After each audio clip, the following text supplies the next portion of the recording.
It is good to see you all for this Friday night. Another episode of Nights with Ping. We're back. StreamYard's sort of working. Sort of. Every time I log in, I gotta log in, log out, log in, log out, and eventually it changes to my branding. Very annoying. um, hey, good to see you, Kathy. Carolina or Carla says Ping should make a shirt out of the thumbnail. I'll talk more about that in a second. I don't know. You must be psychic. Hold on. Hey, Cakesboo, how are you? Dan Yee, Kathy, Laura T, Andrew, Penguin. Who else is here? Carolina's here. Gayla's here. I hate mornings. April. Hey, April. Good to see you. It is good to see everyone. I don't know if you were just watching the fight. There was a fight on ESPN and that fight was over in about 2 minutes. It was done. The guy got knocked out in the second round. In the second round, he copped a couple of punches to the face, and it was it. Everyone's been waiting all night for this, main event. Here you go. He got smacked in the face, and it did not recover. There was no more fight. It was like 2 rounds. It's over, and no more fight. So Davis won. That guy he knocked out was like 29-0, and the guy who won has only won 7 fights. So it was Davis versus Keyshawn Davis versus Lemos. I don't know what the other guy's first name is. Davis versus Lemos was the fight. I don't know if we can show you any of the highlights because we'll get in trouble. But yeah, it was in Virginia. It was a fight in Virginia tonight. But yeah, only went 2 rounds. Guy got knocked out. Game over. You don't watch live at this time. I don't know what that means. I'm not sure what that means. All right, let's get going. By the way, I woke up this morning to an Amber Alert, and I was like, not another one. But luckily, by the time I sort of sat down, had a coffee, had a look at everything, it was finished. They'd already found the girl. So I was like, oh, thank God. We don't want any more missing children. Like, that's not what we want. That's not what we want. Yeah. April says, I bet the crowd doesn't like when it's that quick. Like most women. I mean, sure. All right. They're saying here the Amber Alert cancelled after teen found by police. They're saying an Amber Alert in Ohio has been cancelled after police found her on Friday night. The 13-year-old was last seen at about 10 a.m. in the morning on South Huron Avenue in the city of Columbus. And apparently that's according to a flyer police put out. Police believe she was with a 48-year-old man called Shane Smith, who has been listed as a suspect. They said it's unknown if Smith was found along with the girl, although I do know that. I'm pretty sure that she was found with him and he is in custody. Yeah, Mackenzie Hall. Mackenzie Hall was her name, 13 years old. They're saying Hall was successfully recovered by the Columbus police as of 6:19 p.m. this evening. And is that it? I thought we saw something about the guy. Sorry. My links are all messed up. 48-year-old. Yeah, here, let me double check. Here, Amber Alert cancelled. Aha, this one. We got too many links about the one story, but that's okay. Here, I'll play this video for you. A girl who sparked a statewide Amber Alert this afternoon was found safe. The suspect, 48-year-old Shane Smith, is still wanted. Police say the girl was reported missing in Columbus this morning and found in Springfield just before 6:30 tonight.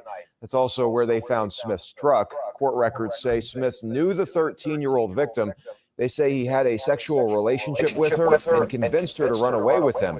Smith is 5'11" and 200 pounds with brown hair and green eyes. Columbus police say he may be armed and dangerous. Anyone who sees him or knows where he is asked to call 911.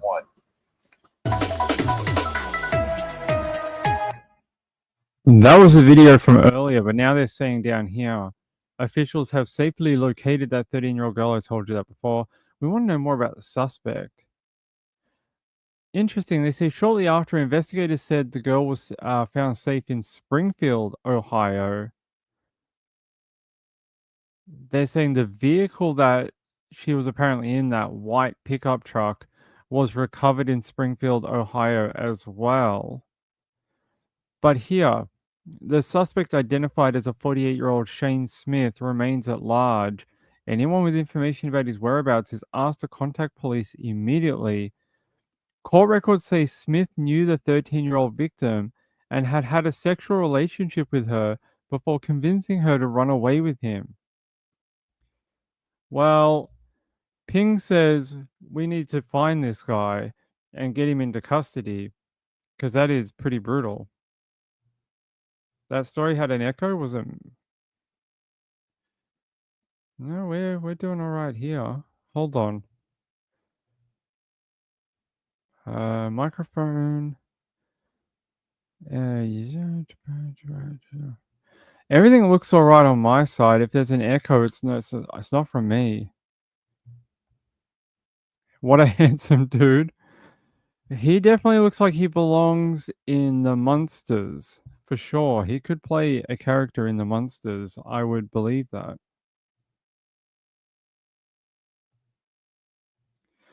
Carla says that's not a sexual relationship. That's R word. I agree. That's why he needs to be found and taken off the street. Hold on. Did that really have an echo? Let me see.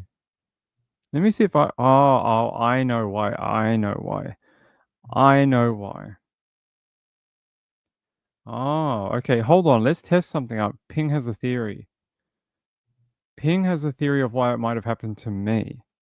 All right. I'm going to play this video very quickly, just for a few seconds. You tell me now if it has an echo, and then I'm going to play it again, and you tell me it doesn't have an echo the second time, okay? This is the first time. Missing 13-year-old girl who sparked a statewide Amber Alert this afternoon was found safe. The suspect. All right. Now I'm going to try something else. Missing 13-year-old girl who sparked a statewide Amber Alert this afternoon was found safe. The suspect. Did the second time I played it have an echo? Did only the first time have an echo, or did both of the times have that echo effect? Okay, I know what I did wrong. It's okay. I know what I did wrong. It won't happen again. I had a feeling I knew what it was. Okay. So the issue is when I played that video before, I didn't do that. I didn't mute my microphone because right next to the microphone are my headphones, where you get a feedback loop if you're playing the audio that you're hearing and I'm hearing through the microphone. You get a feedback loop. So, all right, we're good. We're good. We'll fix it.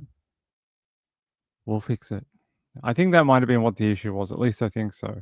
If not, StreamYard's more broken than it was earlier. StreamYard's really gone downhill. Why are we paying for this crap? They really need to fix their stuff. Like, it's quite expensive per year, right? It's not a cheap platform. It's like $600 per year.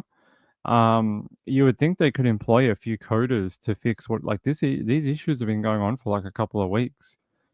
It's affecting a lot of people's live shows and stuff. It's a bit bullshit. Sorry. All right. Now that we fixed that issue, yeah. So found safe, Mr. Shane Smith, who apparently, I don't know why they describe it like that, had a sexual relationship with her before convincing her to run away. Why don't they say groomed her and committed a crime against her and abducted her, and now he's on the run? That is a much better description of what the actual truth is. You can't have a relationship with a 13-year-old girl because she's not old enough to give any consent to any sexual activity. So to say, this was a sexual relationship, not really. A sexual relationship is one where both parties consent and are equally part of the activities. And that girl can't do that. Geez. Well, he has to be found. So what can we find on his police record? Give me a second. Shane Smith remains at large. Let's have a look.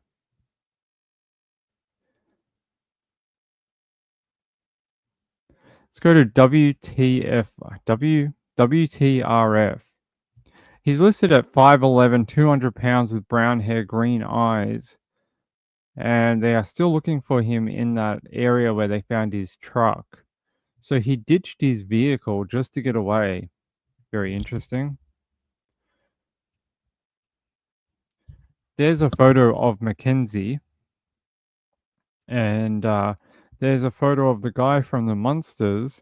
So the vehicle they found was a white Ford Ranger pickup truck with Ohio plates HRW 1901. On the rear window, the vehicle had a Pittsburgh Steelers decal at the bottom left and a skull and crossbones decal in the center. His last known location was 473 South Huron Avenue. What is at 473 South Huron Avenue? Is that her parents' home or his property? Give me 1 second. Hold on.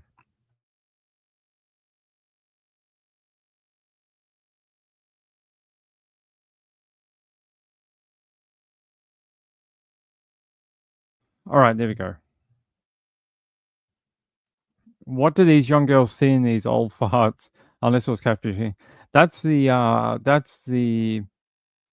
that's the lure of grooming, right?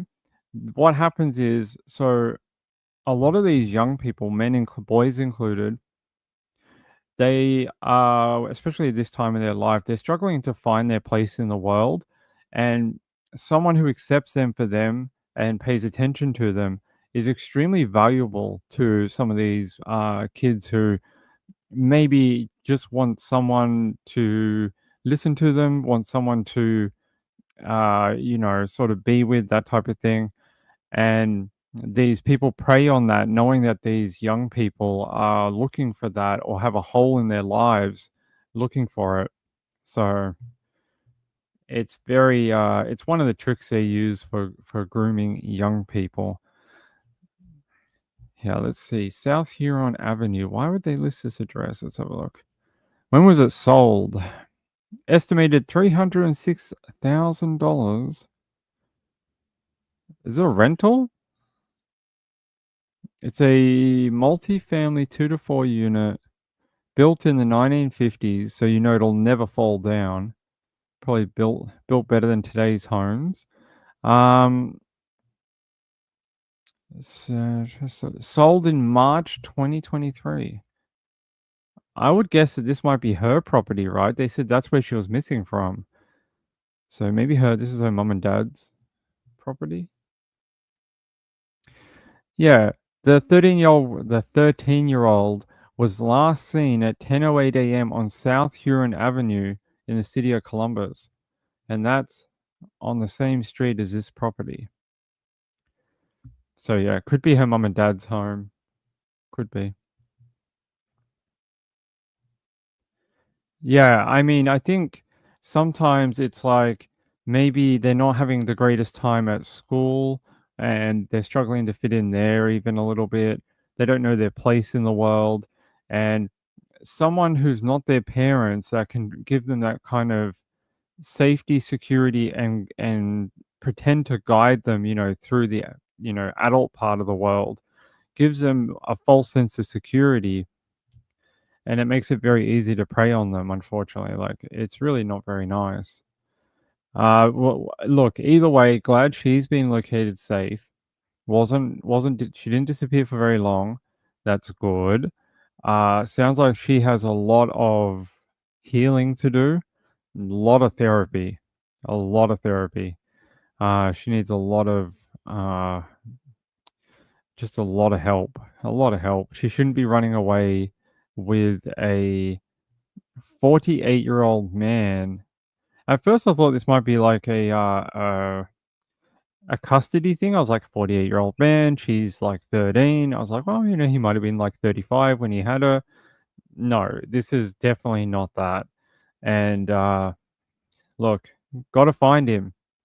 Gotta find him. You live in Ohio, and I know we have people that live in Ohio that watch this show.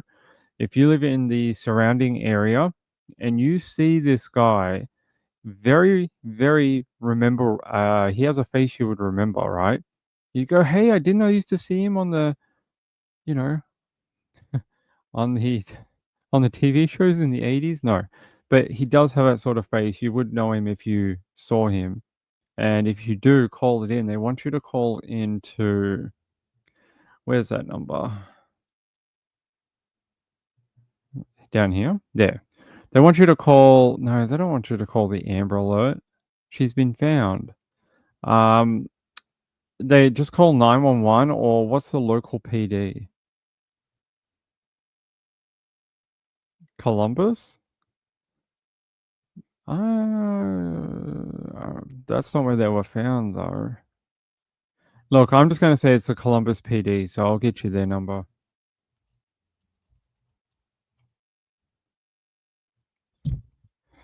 So their phone number is non-emergency is 614-645-4545.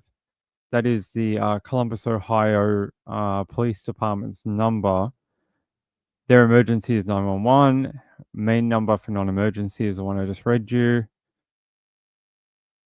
Yeah, so, or if you want to remain anonymous and you want to dob him in because he lives next door to you, 614-645-4749. That is their Crime Stoppers number for Ohio or Columbus. Yeah, I found that interesting that he was so willing to give up the truck.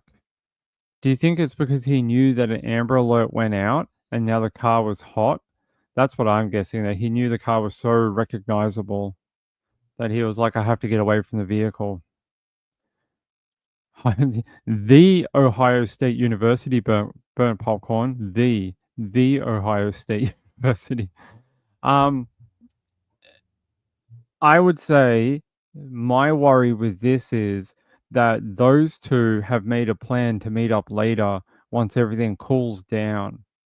So I would be keeping a very close eye on that young girl and making sure that she's not going to sneak out of the house again, like on Monday, and find him. So I hope they're keeping an eagle eye on her and what she's up to. Because even though we know that what happened to her is a crime, we do as adults, she doesn't. She thinks she's in some sort of loving relationship with a guy who is her hero, knight in shining armor, who's going to take her away and live a fantastic life somewhere. That's the picture he has painted in her mind. So I worry that she may run away again, like as soon as everyone calms down. And the fact he hasn't been caught. So keep an eye on her, find him, get him in jail. When he's in jail, she'll stop looking. And that'd be good because she needs some therapy, some help, some deprogramming. Because these groomers, they program these children. They really do. And they will convince them, right? They'll convince them that their parents are actually not in their best interest. They'll convince them that their parents are like evil, like they don't want us to be together because they don't want our love to be true. Stuff like that. And they'll ram that message into their head that any chance you have to get away from your mom and dad is the best idea. Any chance you can get away from the police who are trying to stop our Romeo and Juliet type love, that is a good idea too, to keep away from police. But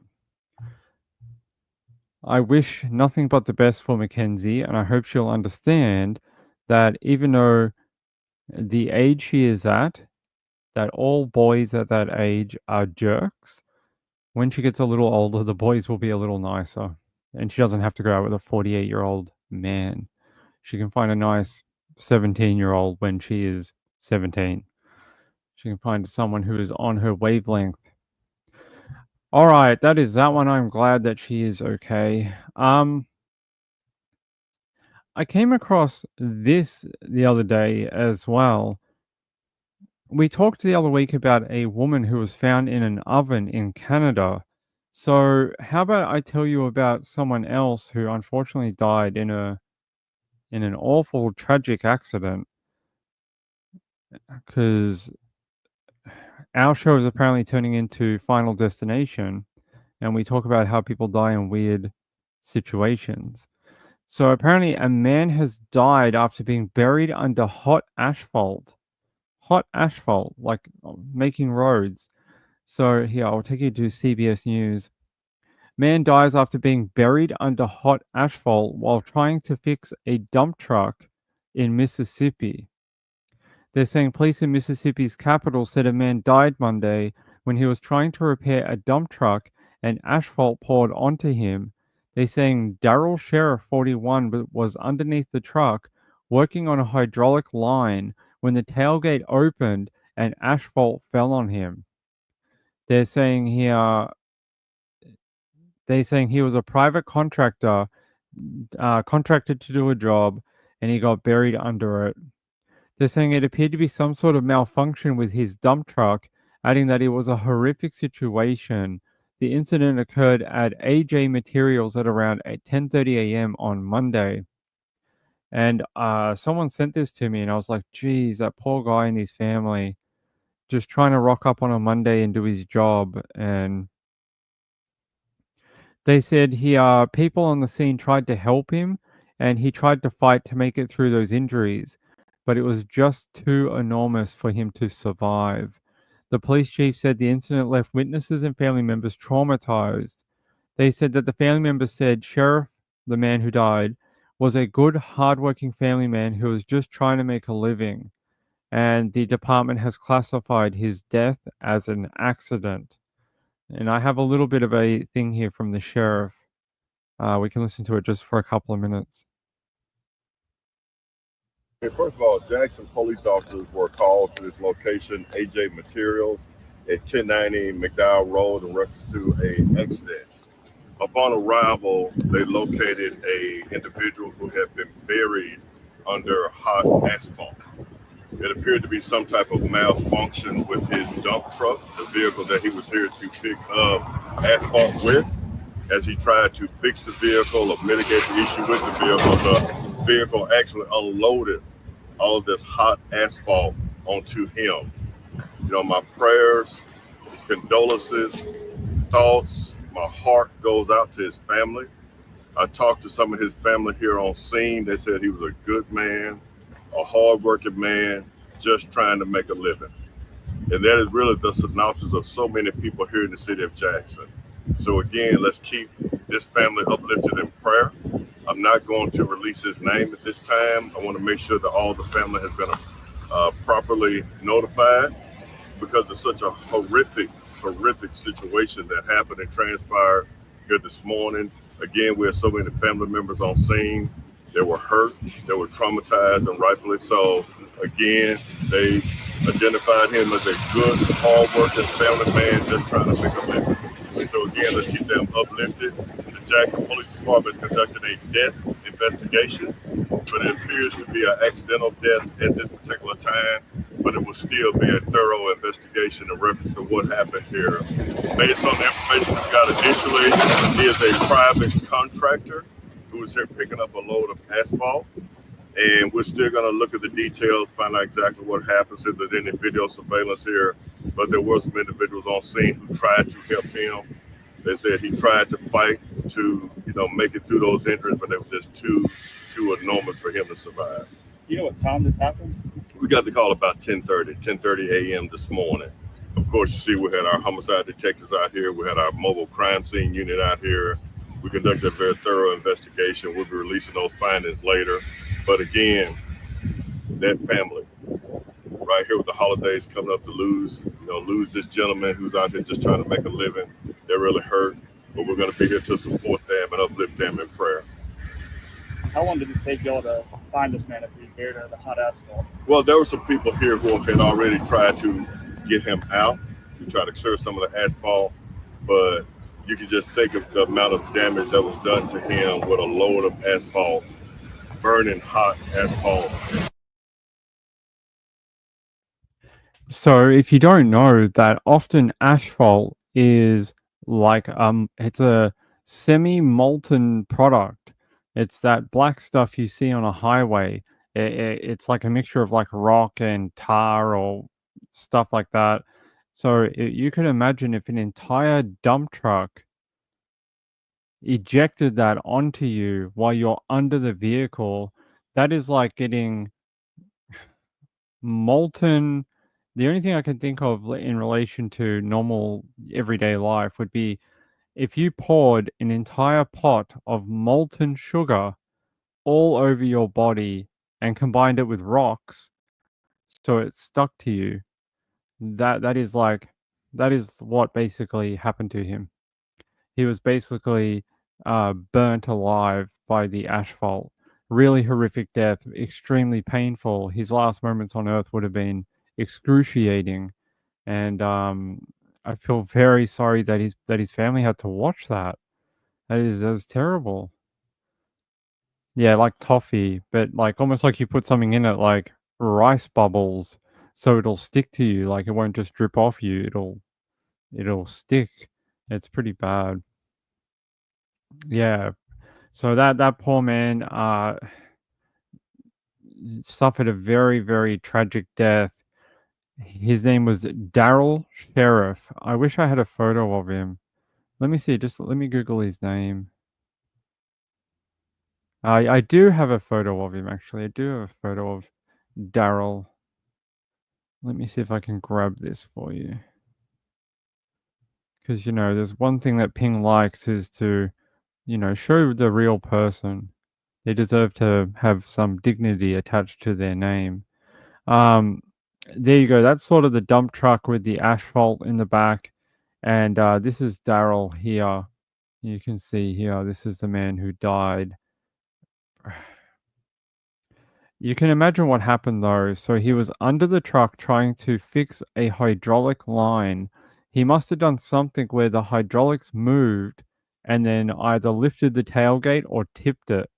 And it's one of those, if you've ever tried to fix something and it's gone wrong, that would have been exactly what it was like, right? He would have done it and then knew instantly, oh no. He would have known very straight away. Here's the Daily Mail had it too.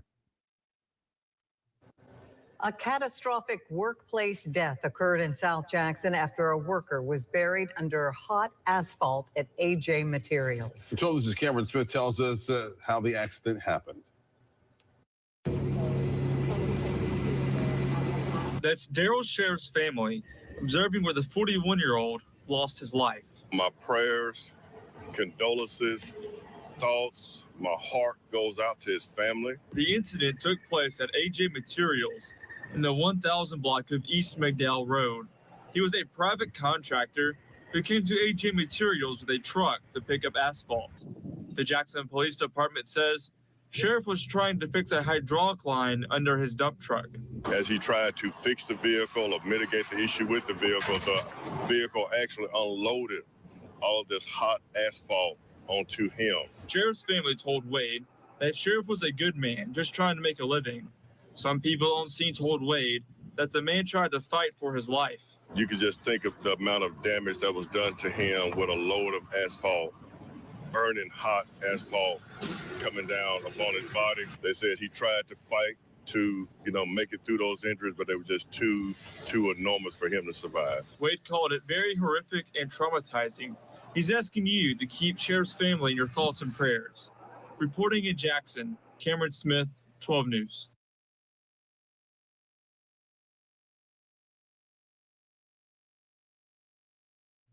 I think that is some very good advice at the end of that video if everyone can keep his family in their thoughts and prayers. They like to say that God has a plan for all of us. But sometimes I wonder, does he really have a plan for all of us if we have to die in a horrific death like that? I mean, he's just trying to earn a living, a very tough living, being an asphalt. I don't know if he was delivering it or working with it, but either way, it's a hell of a job. And unfortunately, he died for that. I hate when people die for a paycheck. It really drives me crazy. No one should have to pass away like that at work. There's a photo of Daryl. He looked like everyday decent bloke. He looks like typical, you know, kind truck driver. Probably helps a lot of people. Sean says I burnt my lower leg with boiling water and went into shock. No control. Right. Imagine having hot, sticky asphalt fall onto you, like tar and rock. That is like at lava point. I mean,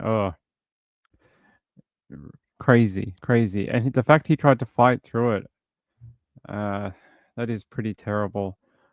Well, I'm sorry, Daryl. I'm sorry that your last moments had to be so traumatic, my friend. That is not good.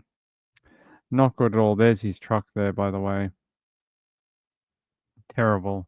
And for the people who had to witness it, they have to live with that too.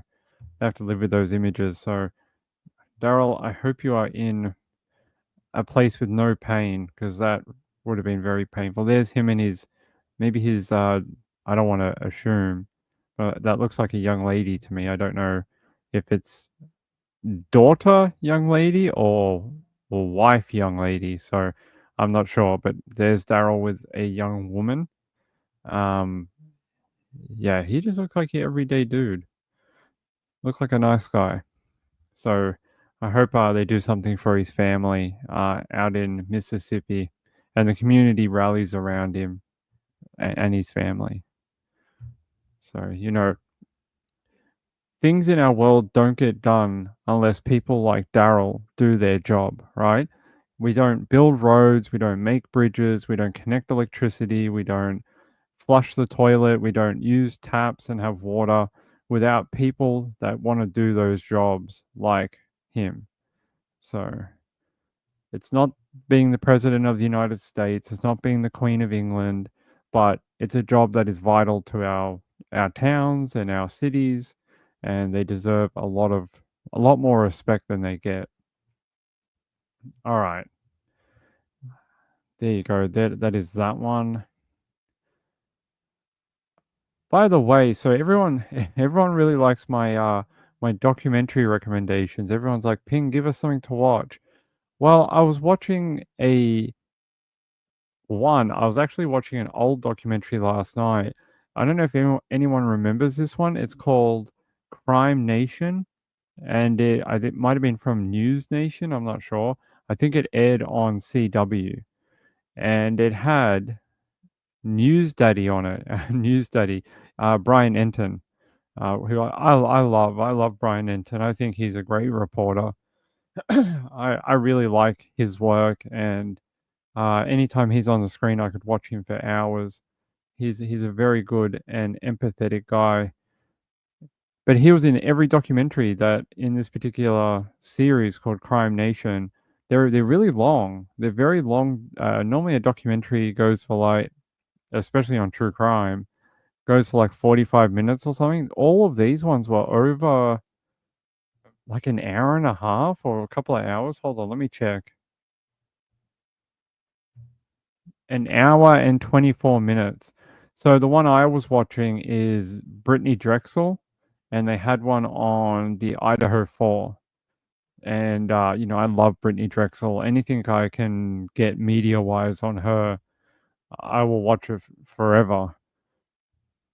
But it's a pretty good one, so if you can find it, give it a watch. They had some pretty good episodes. STL Card says, I love Brian Enton. Brian is a good guy. I agree. I really love Brian and his work, and I like the other guy from WFLA or WFAA, the one in Florida. JB. I like JB too. JB is a good guy. Deserves more credit than he gets. JB deserves so much more credit than he gets. I feel like sometimes he's overshadowed by other people that are a bit more high level, and he sort of gets pushed down. But I really like him. I really like him. Penguin says the hydraulics should have been locked out. Well, I think he was playing with the hydraulic chamber or whatever.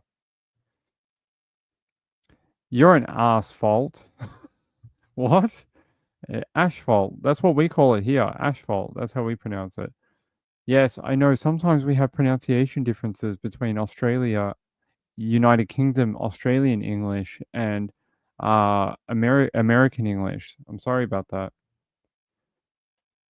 Like you guys say, what is it? Aluminum foil, right? But we don't say it like that. We say aluminium foil. There you go. There's one. There's there's there's like 50 I could tell you about. Uh April says he's a good guy. He works really hard. I agree. I really like him. Hey, Legal Hunting, how are you? But the other one I was watching, the one I really wanted to tell you about. No, I don't think so. I think tar is a more of a liquid, like more viscous, as where the asphalt or asphalt or whatever you want to call it, that has, I think it has little rocks in it, right? It has like little bits of bitumen or whatever, a rock or something in it. It's not like a liquid. It's not as viscous.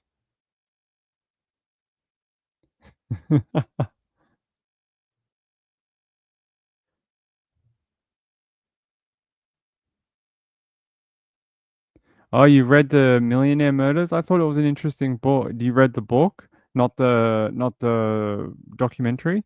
The book was pretty good, but the book is outdated now. There's more information. I would watch. He did a follow-up to the book. It's called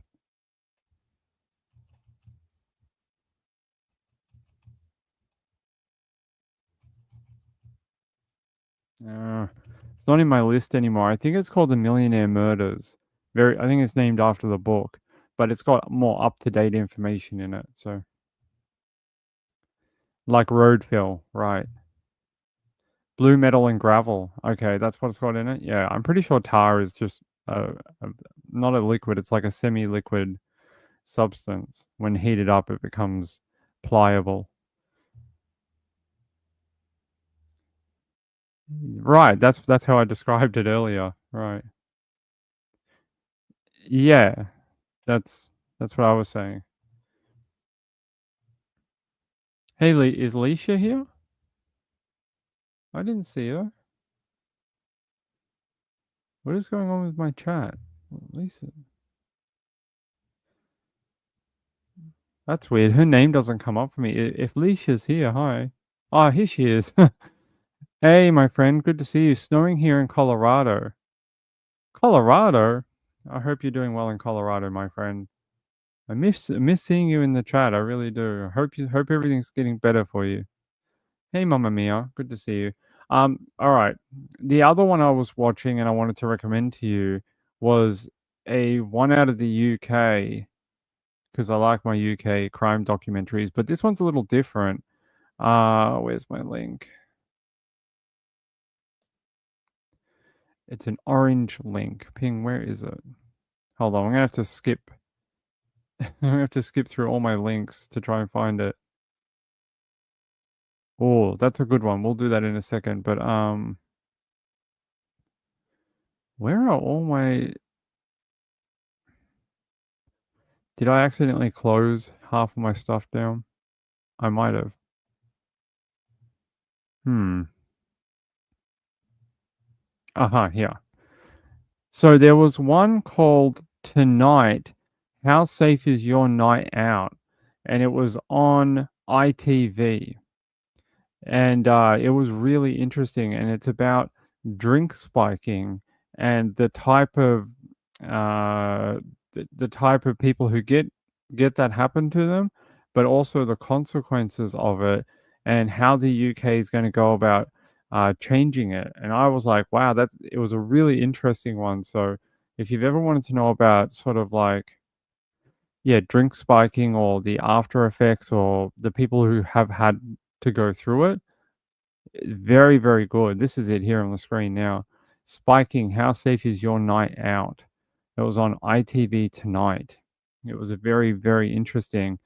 One of the things I found out in it, I'd never heard of it before, is a lot of the times the people that have their drinks spiked, they're not done for a sexual purpose. Like the ones we all think of is like some, you know, hot young girl, guy's got no chance with her, so he decides to, you know, tip something into a drink and then commits a crime against her. That girl ends up being very traumatized and has to her life changes that night basically, and she's never the same again. But they were saying in this documentary, there's a lot of people now that use drink spiking as a form of fun. It's almost like a game to them to see how messed up they can make the other person. And then it's sort of like a way to humiliate and laugh at them.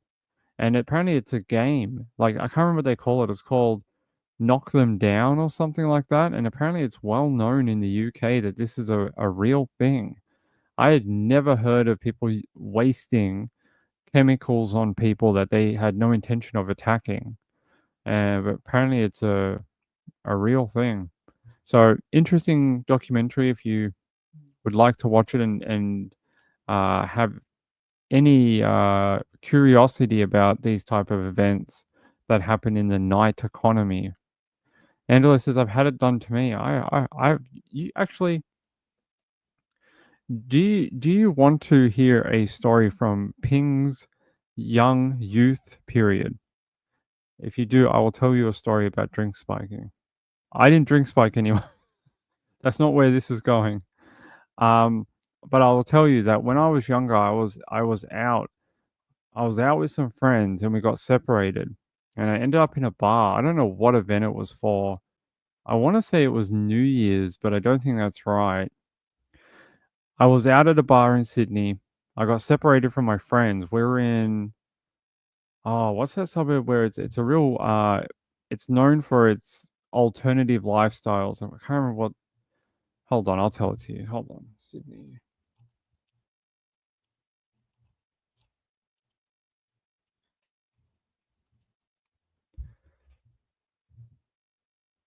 I'm just trying to look up what the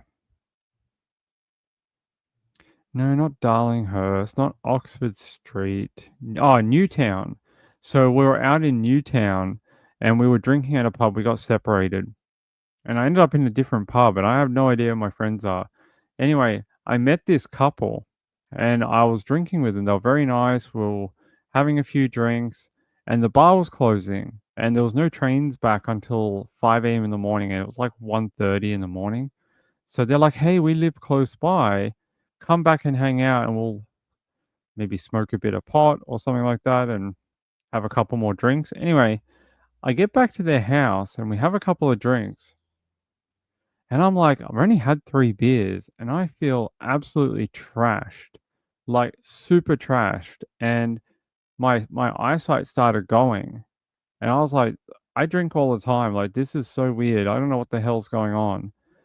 Anyway, they kept trying to ply me with other stuff. And I was like, I was thinking, is this, am I getting drink spiked? Is this what's going on? Anyway, I made some excuses and I was like, oh, my friend called. I have to leave. I have to go meet them at the station. I made it back to Newtown Station. I don't know what happened. I woke up a few hours later and the trains were finally there. I hopped on a train and it was back to where I was living in the west of Sydney at the time. And I passed out and I ended up in Katoomba, which is like on the other side of the Blue Mountains. And it snows up there and it's very cold. I ended up like an hour past where I was supposed to get off. And I felt really weird for the rest of the rest of the weekend. I was very wobbly. I couldn't walk 100%. Like my ears, your balance in your ear was all off. So I've always wondered if that's probably what happened because I've never slept on a train before in my life. I mean, not like that.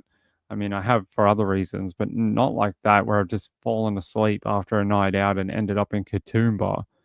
And yeah, that was mistakes Ping made when he was young. So that'll teach you. Like they seem like a very nice couple, very lovely wife and boyfriend, very very hospitable to me. They seemed nice, and yeah, I don't know what the hell happened, but I've never felt that sloshed off 3 beers or 4 beers, something like that, and a bit of, bit of green stuff. Never ever felt like that. And I used to pound, like, at that point in my life, I was a big stoner, and I used to smoke a lot, so 1 joint wouldn't do anything. Like, I'd smoke a quarter in a day and that, no problem. So, Sean said probably slipped you something, some horse trank, some ketamine. I've had ketamine, it didn't feel like that. I don't know, it was weird. They could have stolen a kidney in Newtown. I think that was probably sexual. I think that's probably what it was. Howdy, y'all. Ping, did you hear about the guy set free after 42 years in prison in a crime he didn't do? Well, that happens pretty frequently. I'll look it up though. Yeah, it was pretty scary. So that's my experience with it. But I was very young. I think I was just 18, just 19, something like that. So about 20, 21 years ago now. Eva Alaska says, yeah, when I was young, not anymore. I don't smoke anymore. I haven't smoked in, I don't know, 22 decades, maybe something like that, like 18 years or something. I don't do it anymore. Alicia says, that is scary, Ping. At least you didn't lose any organs. That's right. That's right. I think I was far too trusting when I was younger. Far too trusting. It taught me to be a little bit more, uh, you know,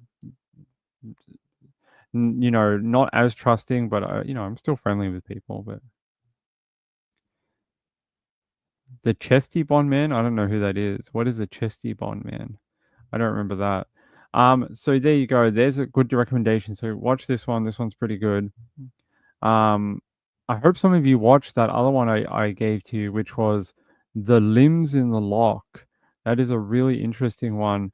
Bit different. It's based on a guy who I think was very angry at his own sexuality, so took it out on other men because he felt like he couldn't control his sexuality and being attracted to men. So he would sleep with them and then kill them and dismember them. It was very odd, but a very good documentary if you can find it on BBC iPlayer. The TV singlet advert guy. That's pushing my memory a little bit. That one's pushing my memory. All right. So I just got an alert across my screen while we are reading that other story about a 15-year-old found dead in bushland in Sydney today. I just saw this pop up on my screen. It says here, body of a teenage boy discovered in bushland at Wilton in Sydney southwest. They're saying he was located in bushland off Wilton Park Road at Wilton, about 80 kilometres southwest of Sydney CBD, about 7:25 a.m. on Saturday. That was about 9.5 hours ago, 9 hours ago, something like that. They said, while yet to be formally identified, the body is believed to be that of a teenage boy. Police said the teenager's death is being treated as suspicious. Officers from Camden Police Area Command have secured a crime scene and are waiting the arrival of specialist police. Wilton Park Road is currently closed. Anyone who may have knowledge of the incident or has been in the area since 6 p.m. on Friday has been urged to contact the Camden Police or Crime Stoppers. They're saying police are expected to hold a press conference about 3 p.m. It's 4:30. What do you mean 3 p.m.? Hold on. Press conference. All right, let's see if we can find it. It's 4:30. All right, let's check the ABC.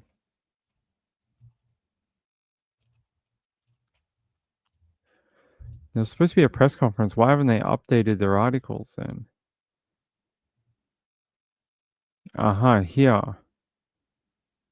52 minutes ago. Okay.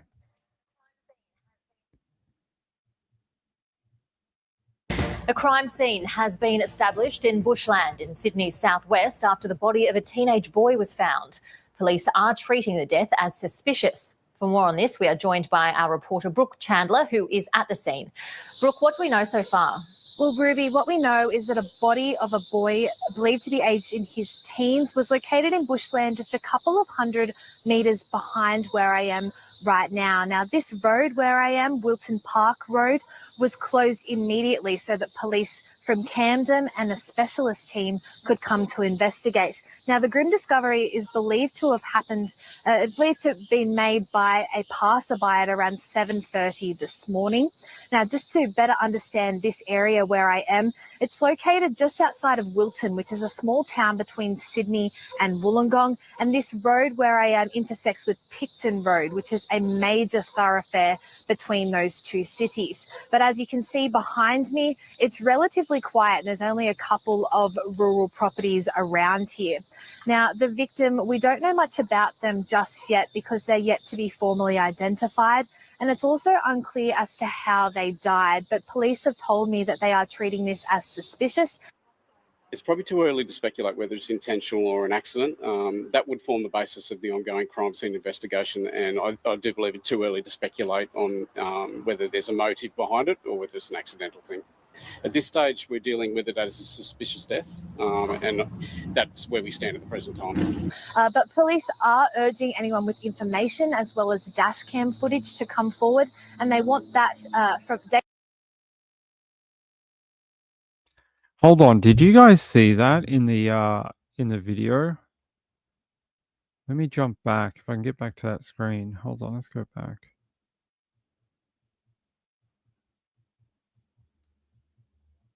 Discovery from Cam will... Yeah, let me mute it so you guys don't have to... There. If that's where his body is, I'm not calling that bushland. That's really close to the side of that road. And look, you can see the evidence markers right here, like leading from the road to his body. So, two things I can think of. One, was he dragged from this position to over here? And three, is this a traffic accident? Did someone hit him as he was walking home? Like, was someone drunk last night? This guy was walking home through the area to maybe he lives nearby or a friend's home, and someone hit him. When they hit him, they moved him off to the side of the road and then kept going. Because that's interesting that he's so close to that edge of the road here.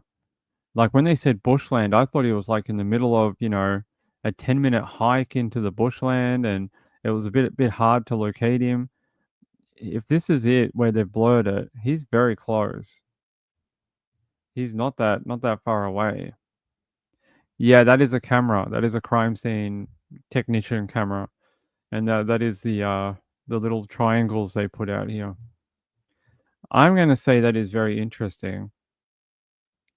And let's have a look at the other angle. Let's look at the other angle. There you go. You can see that technician taking a photo right here, pointing his camera straight down to here. So this must be where the body is. It's not that far from the side of the road. They are very close. Yeah, I reckon hit by a car or someone's hit him and then dragged him into off the side of the road so they can't see him. Yeah, I don't think that's bushland. When people say like bushland or forest or whatever, that's not what I think of. I would have just said he was found by the side of the road. I think that's just a camera, Sean, but I know the ones you're talking about. They may bring those out later. They're like those LiDAR that they have, and the LiDAR, they put the markers out, and then they can take like a visual landscape of it, and then back at Crash HQ or whatever, they can do like a full reconstruction. They can have vehicles, and they can add different telemetry stuff to it, find out how fast someone was going, if it could be this or that. It's they can do a few things with the LiDAR technology. But yeah, this is Let me see if I can grab that full press conference from police, because why is no one showing it? I'm gonna have to scrub through something, so give me 10 seconds, 20 seconds. I'm gonna have a quick look. What time did they say? About an hour ago, right?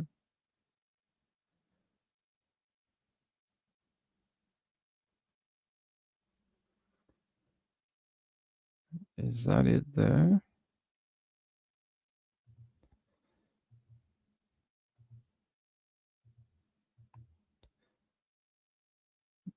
Come on. Yeah.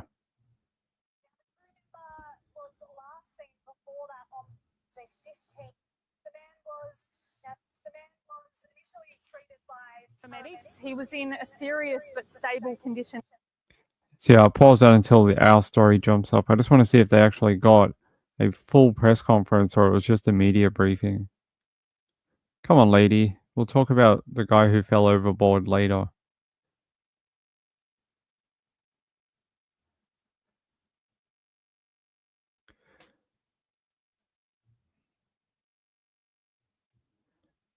All right, we should jump to it after this story.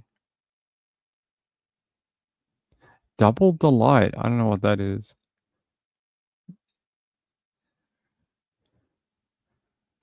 Believe a teenage boy found dead in bushland southwest of Sydney may have been camping with friends just hours before. Our reporter Brooke Chandler is at the scene. Hi, Brooke. We heard from police just a short time ago. Tell us some more about this victim. Well, police have revealed that the victim was a 15-year-old boy. His family have been notified.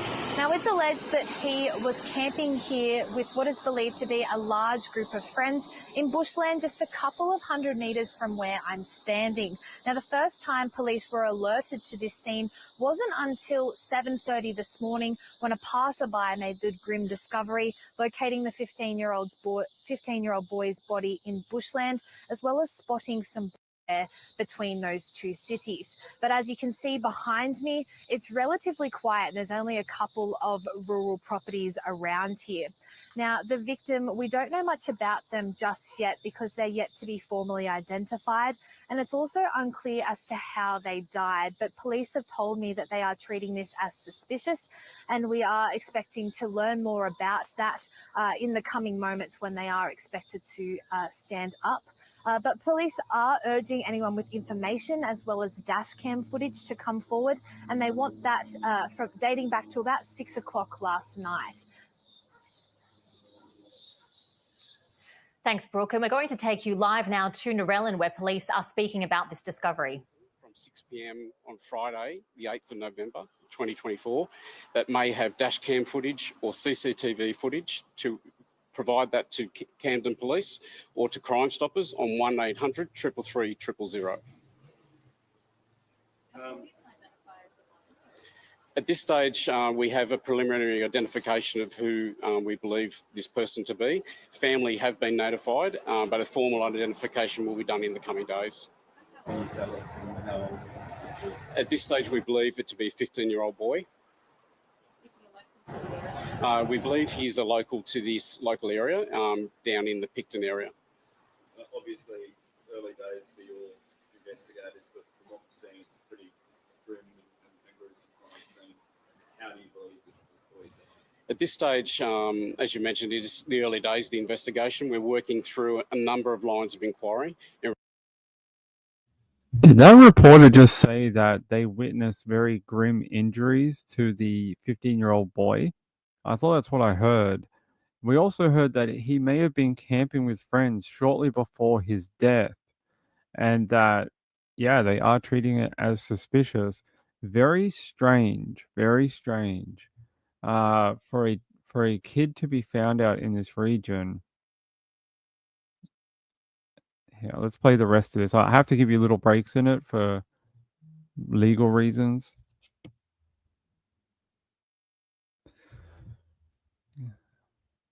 Yeah, sorry, people messaging. Cheer No More. Hey, Cheer No More, how are you?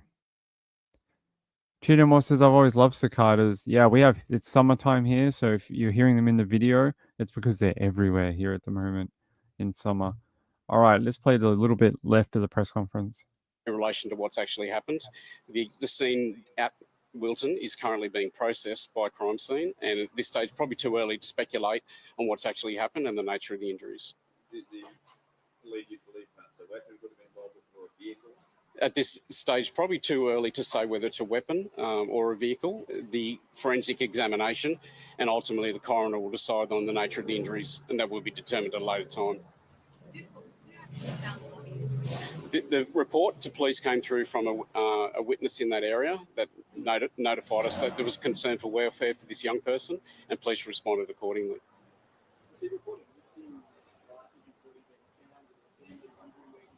I had no active reports of this person being a missing person, and there were no reports through to Camden Police.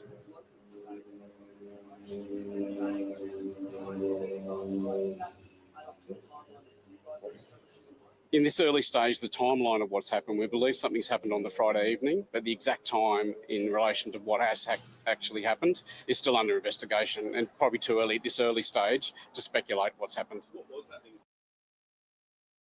I have a feeling that police have a fairly good idea of what went down here. It sounds like they're just trying to get the evidence together. Oh wow, is that blood mark on the screen right here? Do you see that where that little cone is? See the marks on the road? Are they blood? That looks like hold on. It does look like blood.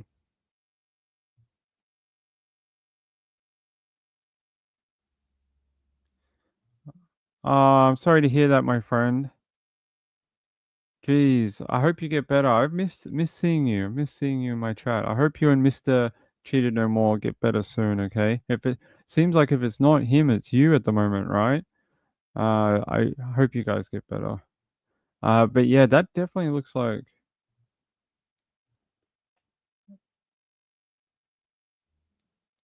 I'd say it looks like he got hit by a car.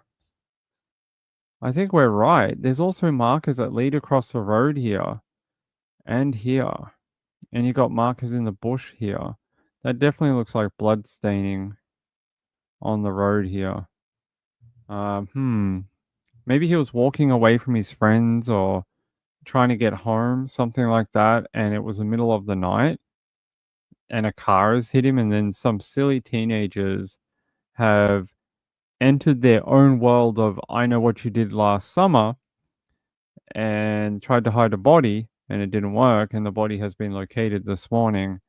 Wow, 15. That's really young.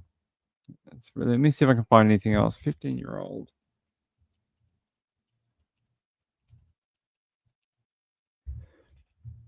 Yeah, police body of teenager found in bushland 48 minutes ago. Yep.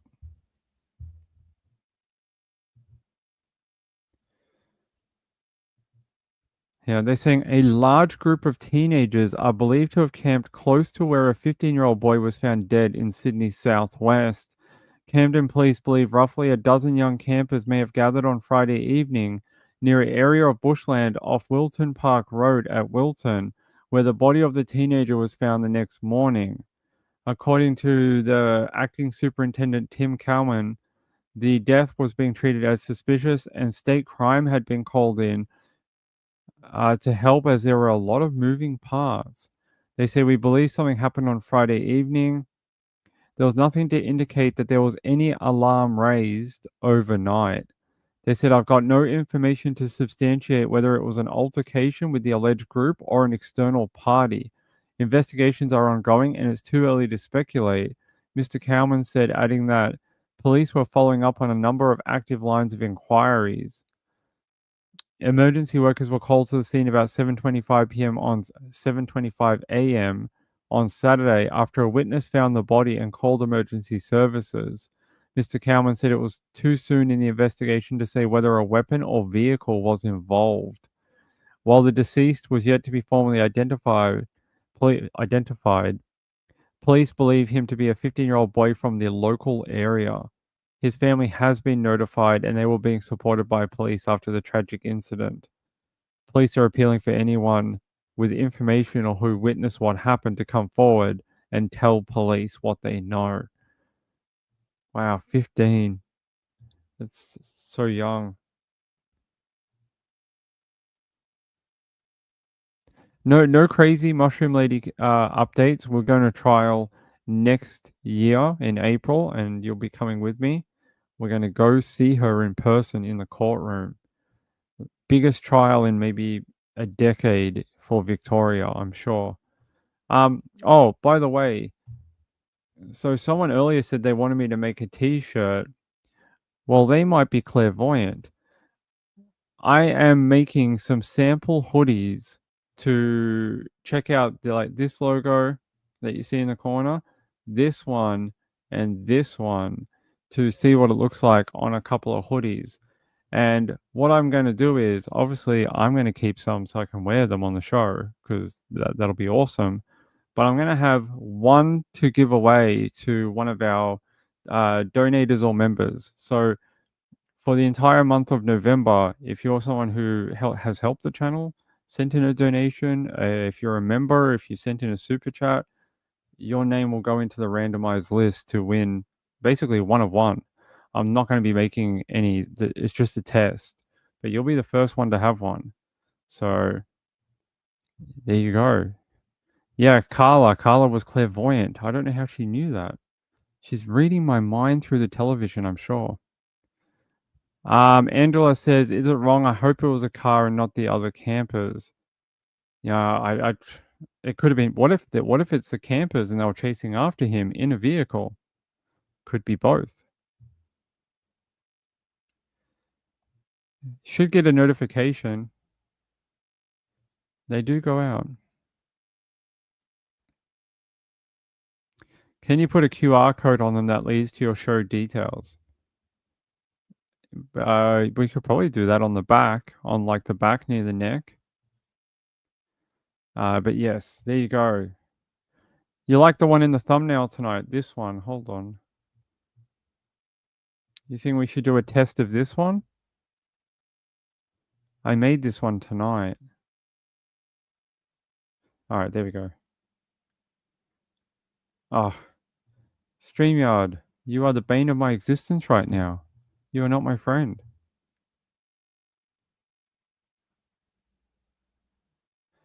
Come on, there we go. You guys like this one? Should we put that on a hoodie?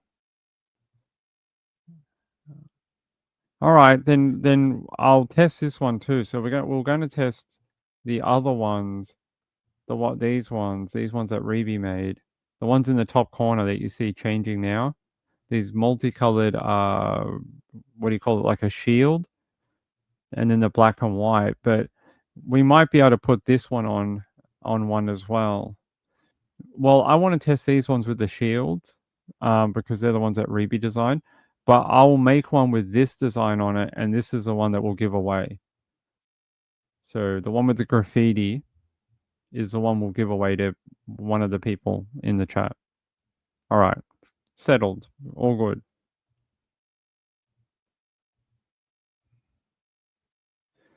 All right. A yellow hoodie, a yellow. Yellow? What kind of yellow? You'll have to tell me what kind of yellow. All right. All right. Well, we'll make one with the graffiti. The new. Normally Reby has one that has graffiti on it, but I made this one tonight. Different colors and the word spells out a bit better. So, all right. Well, if you want to be in the running, you guys know what to do. And I'll ship it anywhere in the world too. So if you're in the UK, that's fine. If you're in the US, that's fine. If you're in Australia, that's fine. And I will cover your postage. April says, I like the black or dark color. I always ruin anything with white. I'm not allowed white clothes. Ask Mrs. Ping. Mrs. Ping, am I allowed any cream color or white clothing? She says no. I'm not allowed to have any. What? Yeah, I'm not allowed any cream or white colored anything because I just destroy it. I have a beautiful white knitted hoodie and I love it, but I'm not allowed to wear it because I got chocolate on it. I literally got chocolate on it, and now it's like a cream hoodie with chocolate. And I owned it for like a week before I did that. So yeah, I'm not allowed to have any cream colored anything, white colored anything. So I feel your pain. Yeah, I'm glad you guys also know what it's like to not be allowed to buy. I look at online, I'm like, man, I'd look so good in that. Look at that cream color. I'd look great. You know that cream brown color that's really popular right now? I'm like, I'd look great in that. And then Mrs. Ping's like, you're not buying a cream hoodie. No cream colors. She's like, I'll never get the stains out of it. She goes, you'll eat Mexican in it for one night, and then it'll be just splattered in like Mexican food. Gayla says, I try to avoid light colors due to black cat hairs. Yeah, well, we've got an orange cat and a black cat, so, well, not black, she's brown, but bit of both. You change when you get in. Dye it with right dye? What is right dye? Is it change the color of your clothing? Yeah, I ruin it too, guys. I'm terrible with it. All right, let's keep going. If I get any more on that 15-year-old, I'll let you know. That is horrific. I hate that thing we stopped on before. I think that tells a story. I really do. This bit here. I think I've seen blood on roads multiple times, and this definitely looks like someone was hit by a car. I've seen that so many times before. It definitely looks like.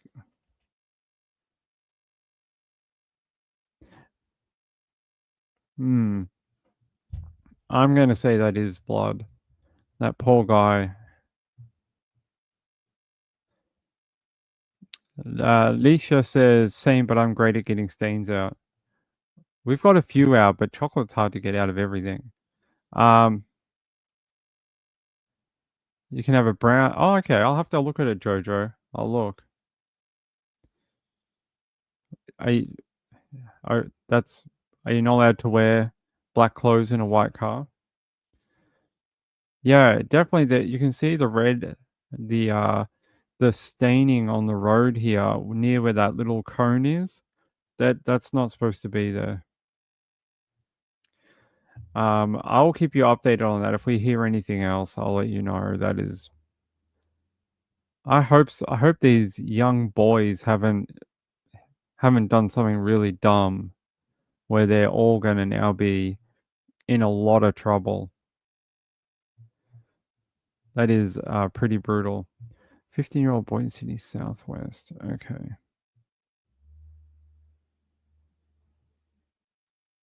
There's a lot of media picking up this story at the moment. Let's go to the Daily Telegraph. Actually, just before we get off this subject. Teen boy found dead in bushland at Wilton. Police treating it as suspicious. There's that photo that we zoomed in on. They like that photo too. They're saying the information we have at this stage is that there may have been a group who were camping in that area. We believe persons associated with that group may have been involved. It sounds like the kids he was camping with, something really bad has happened. They're saying the superintendent said apart from a welfare check on Saturday morning, there was no alarm raised by the group of teens. They said they were all believed to have been a friend group. So all the teenagers camping nearby were believed to have been known to each other. They say police are speaking to a number of witnesses and canvassing the local area, any premises, service stations, everything down there that may lead us to some kind of idea of what has actually happened. He said there would be evidence at the scene that indicates it happened in the area where this person has been located. We'll have a clearer idea once that area has been processed. Yes, he's talking about stuff like that. There's obviously blood on the road, and they're like, well, he had to have been hit here. Actually, is that blood too? I don't know if that's just rocks, but there's a reddish staining in that white sand right here. I see it. I just can't tell if that's dirt or part of this. But that is definitely, yeah, that is definitely blood. Ah, actually, look, there's the little cones right here. His body's further down here. There's a little forensic cone here, another one here, and there's something right here. You can see it. There's something that doesn't look like. See, that looks like dirt. That looks like sand. This is very dark here, almost a reddy color. I would say that maybe he got hit here, and then they dragged him across here and up over down here, and then dumped his body over into the bushland, right outside of the road. Used to dye your jeans with right. Okay.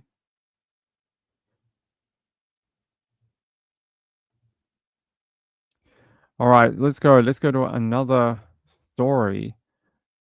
I'm sort of lost now. That wasn't the story we were going to cover. Nope, we've done that one. We did that. We did Columbus. We looked there. Ah. So they're saying here, Susan Simpson's sister, say that 5 times fast, recounts terrifying hours when she realized something bad had happened to her sister. She says, I knew. According to Susan, so that's Brad, who has now been charged over her murder. They're saying Susan Clark's Simpson's sister had a bad feeling when she first learned the Texas mother of 4 was missing.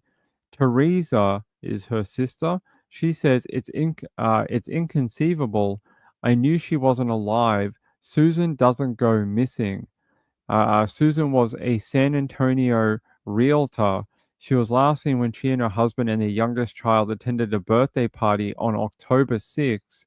At the time, Clark was at a hotel in Hong Kong when she received a message from one of Susan's college age children asking Clark if she'd spoken to her sister.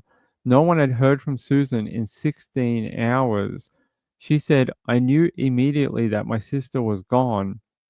Then she learned her sister had missed a hair appointment. The big first red flag was when she missed her hair appointment. Nobody misses a hair appointment. Then her sister didn't pick up her youngest from kindergarten. That was the second red flag, that there was nothing normal about this. Susan was officially reported missing on October 7. After her disappearance, her husband of 22 years, Brad Chandler Simpson, was charged with assault causing bodily injury to a family member and unlawful restraint. He's now been charged with murder. You hear these stories of people that they just know. Like, I've heard these weird stories that someone woke up at like 4 a.m. in the morning and had terrible anxiety and a feeling of dread. And then they get a phone call 10 minutes later telling them that their father has died or their mum has passed away. And that's almost like what um, Susan Simpson, Susan's sister, is trying to convey here, that when she was in Hong Kong and she got that message from Susan's daughter, that she just knew that her sister was dead and that what was going to come next wasn't going to be good. So that is very interesting to hear from her. I haven't heard a ton from that side of the family. So her sister speaking to the media is pretty noteworthy.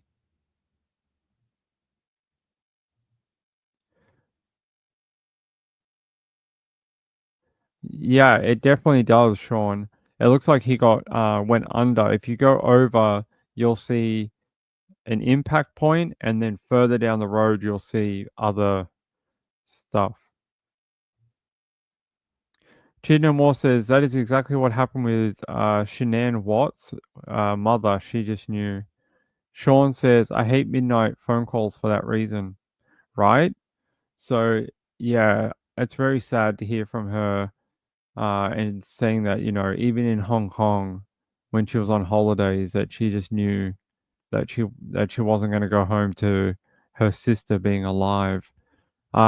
Susan is still missing. They have not been able to locate her, and even with the charges to Brad now being upgraded, although they are sealed by the court until December, so we won't find out what is in that indictment until then, but they have now charged him over her death. We'll find out in December. In 30 days' time, that indictment will become unsealed by the court, and we'll be able to see what evidence they have to be able to upgrade his charges to murder or, yeah, I think it is murder. And then we'll find out. We'll find out in December. All right. Let me find my other story for you.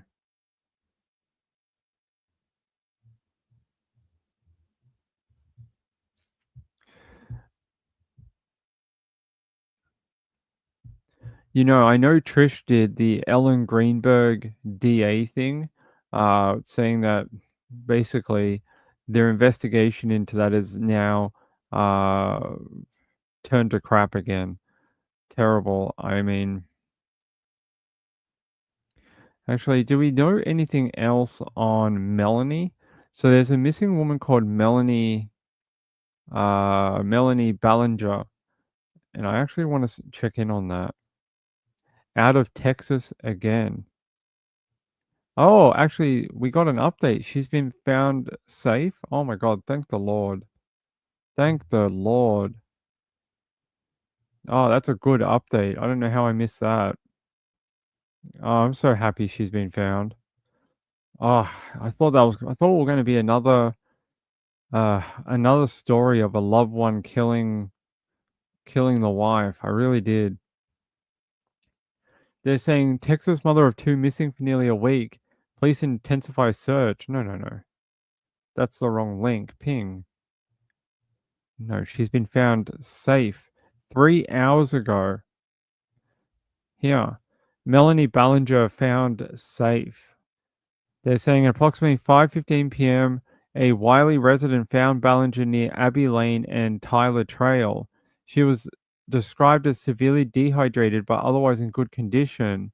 Emergency responders arrived at the scene shortly after the discovery, and Ballinger was immediately transported to a nearby hospital for treatment. We are relieved to report that Melanie has been found safe and sound, and they appreciate the community's support. Wow, I'm so happy. I don't have to read a story about a husband taking, the wife and burying her somewhere. That is great news. Let me see if I can get you a video of that. Hold on.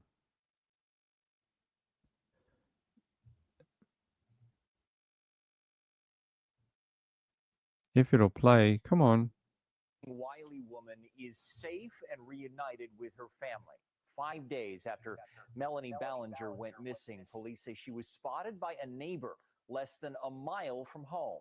NBC5's Ali Spilliards has the latest from Wiley. Police tell me that it was a neighbor walking their dog that spotted Melanie Ballinger here near the intersection of Abbey Lane and Tyler Trail in the Sage Creek subdivision. We are just 3/4 of a mile from Ballinger's home.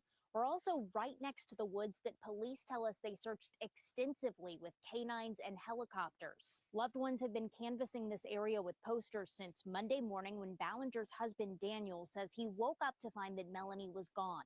He says she left her cell phone, wallet, and car behind, along with critical blood pressure medication. Police tell us Melanie was severely dehydrated, but otherwise in good health when that neighbor found her around 5:15 tonight. Earlier this week, when I spoke with Daniel, he shared this message for his wife. What I would say to her is just come back to us. And if anyone's out there that sees her and can help her come back to us. We miss her. We love her. We don't care why she's gone. We just want her back. And we are told that has now happened. Melanie was reunited tonight with her family as she was taken to a nearby hospital for treatment. In Wiley, Ali Spilliards, NBC5.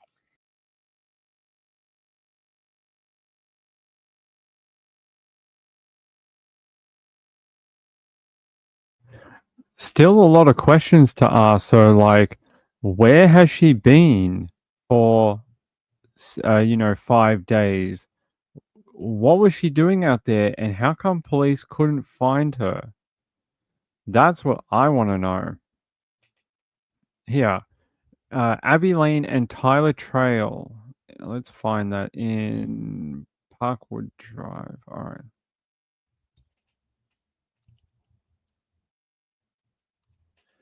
What is this area? Abbey Lane.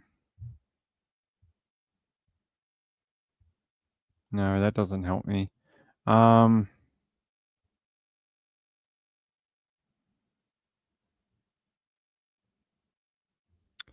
that does not help. Abbey Lane, Wiley, Texas. Okay.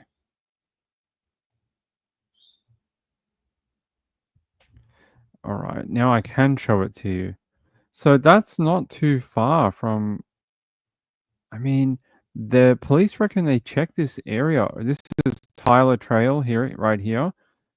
And Abbey Lane should be somewhere around here too. Oh, there's Tyler. I don't know where Abbey is, but oh, there, Abbey Lane and Tyler Trail. So a resident found her. This is the walk right here. They said they searched this area extensively. It's not even that big. Look. They said they looked through this area 100 times searching for her. I mean, it's just, there's a trail you can see here that's painted on here that goes through the bushland area. There you go. You can see part of it. You guys would have to tell me, how do you go missing in this tiny bit of forest or, next to a housing area, like next to here? Unless you walk from a different area, where can you go to from here? I mean, I guess you could walk. You would have to deliberately avoid houses, right? So even if you walk through all this bushland, all through here, down here, through McMillan Road, down through the back of here, it's almost like you would have to deliberately avoid housing. Because look, you got more up here. Look at all this. More houses, more on either side of it. Here, there's some over here, more over here. Like just everywhere surrounding this patch of bushland. More questions. I think we have more questions than answers, really.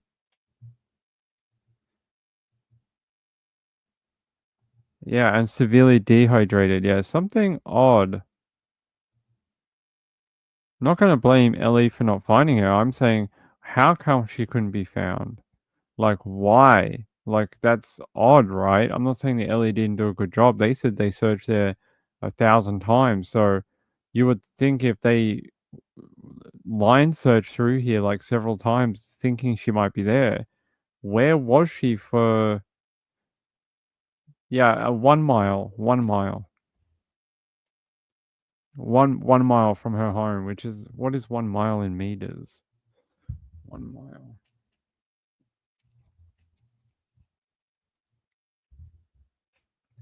1.6 kilometers from her home. I can find her home address. We can do like a connect the dots. Hold on.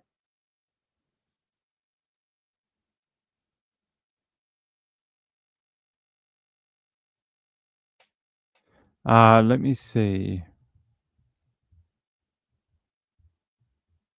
Yeah, no, I'm not blaming the police. I actually think they did search that area really well.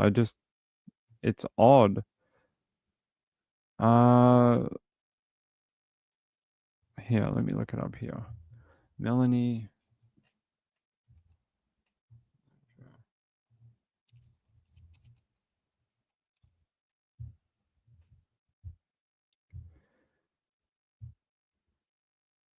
Just trying to see. So she was in Parkwood Drive. Okay, Parkwood Drive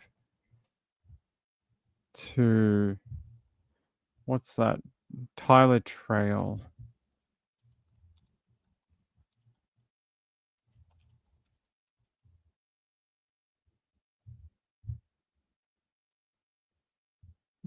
No, that doesn't.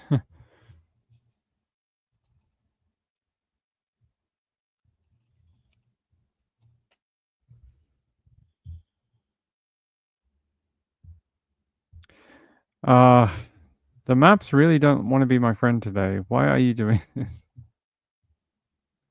It wants to send me on an aeroplane. It wants me to catch a flight. And I'm like, no, I don't want to catch a flight. Parkwood Drive to Abbey Lane. We can try Abbey Lane.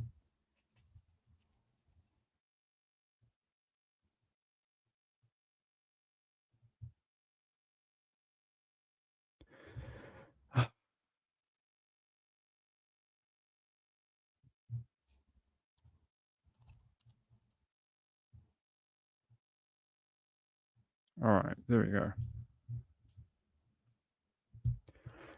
So there's Parkwood Drive right here. So there's Parkwood. Ignore the lines or whatever. She was found up here in Tyler Trail and Abbey Lane. So even if she went out the back of her house in the 100 block of Parkwood Drive, which we've been there before, and we've shown you that property. I think it's this one right here on the corner. So even if she went out the back of her house and walked all through here and ended up at Abbey Lane and Tyler Trail, she's been here for 5 days. I mean, unless she went like over here and went out the back of all the way through here, and they're all searching here, but she's actually over here. I mean, that's very, very odd.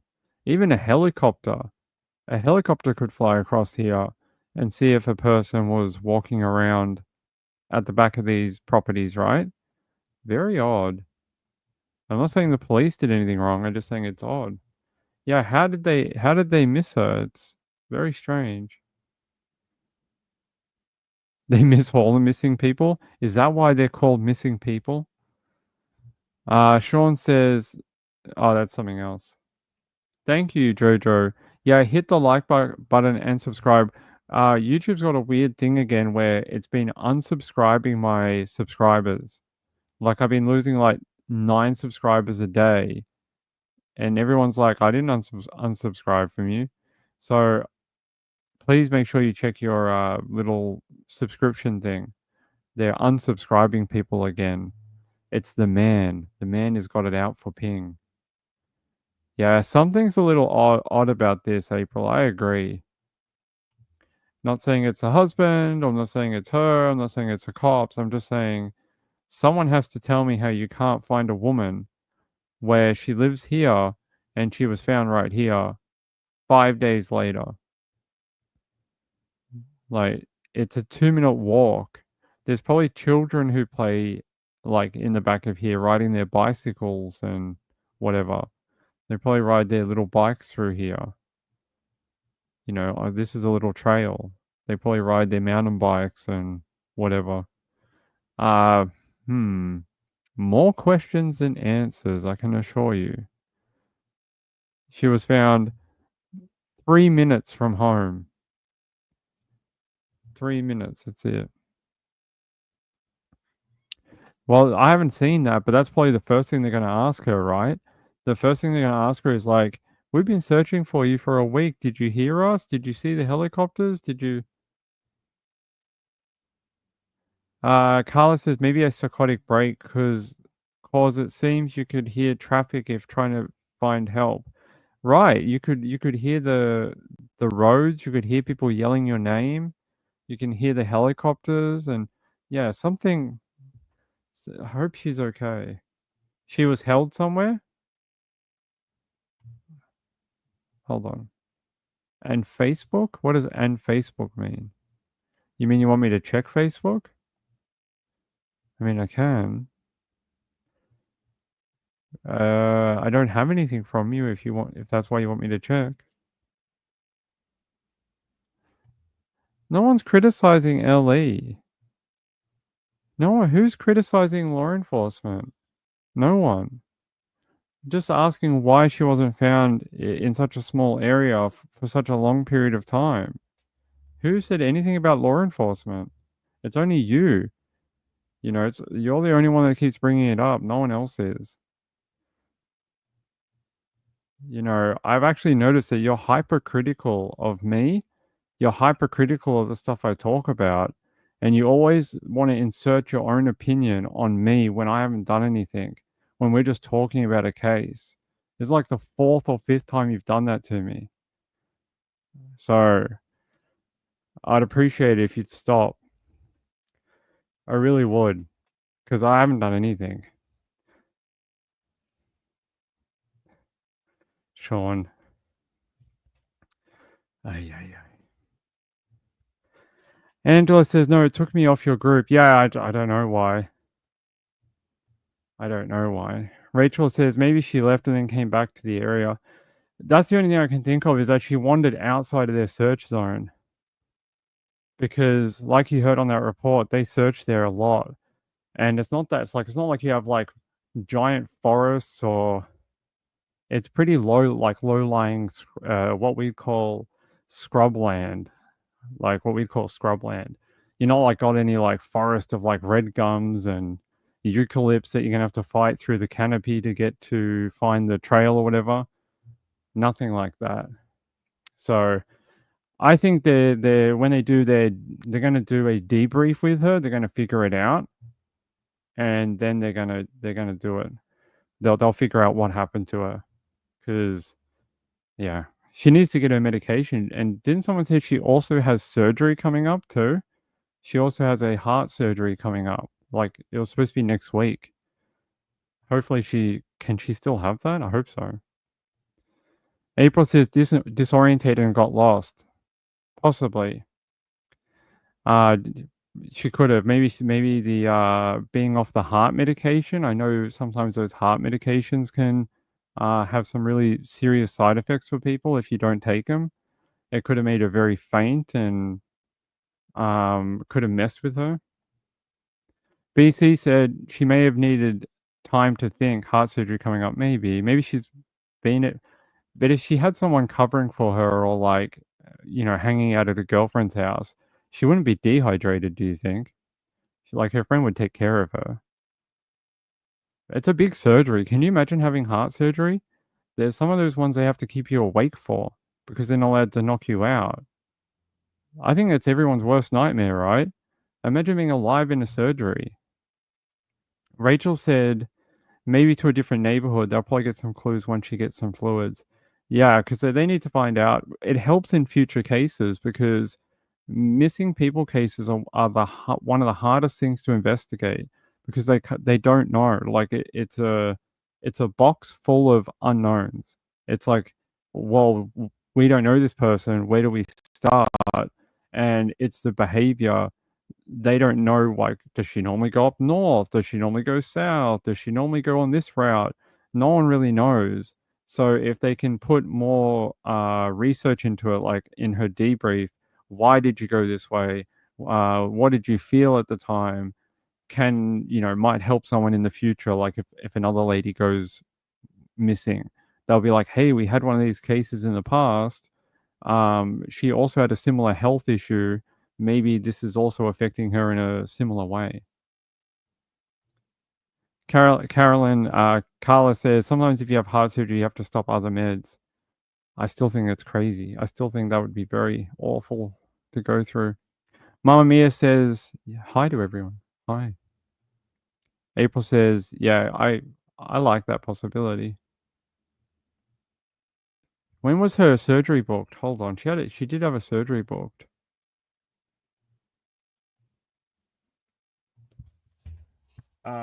Surgery. I know she did have a surgery, ongoing heart surgery. So 2 hours ago. Yeah.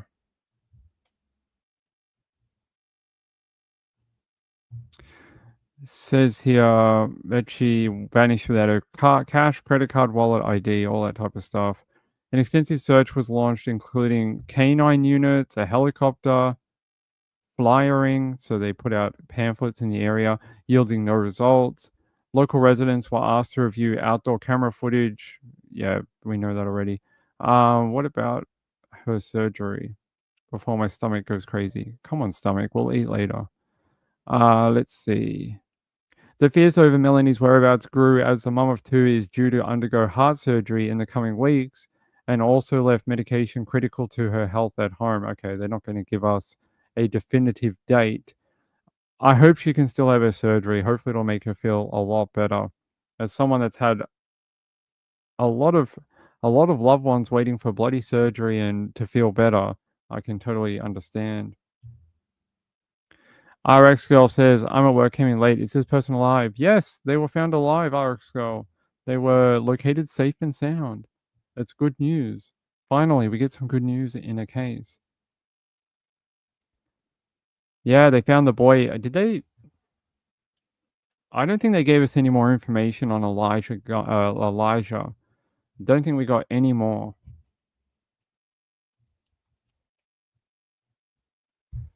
Yeah, nothing really. Like, just that they found him. Not if they found him in Arizona, not if they found him in Louisiana, not if they found him in California, Nevada. Just they found him, which I mean, that's good news. But no real anything of substance. I was trying to see if anyone gave anything like about where he might have been found. No. Which, I mean, maybe it's got something to do with, like, because he's a minor? That's the only thing I can think of, is that because he's a minor, they don't wanna, you know, comment further. Oftentimes with minor cases, they'll just say, "They're found." Where did they get found? And you never find out, because they just don't release stuff about minors. Alright. Yeah, and the NCMEC, which is the National Center for Missing and Exploited Children,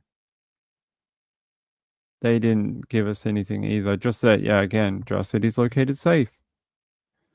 Which, I mean, I guess that's the point of it all, but updates on William Terrell? I don't have anything.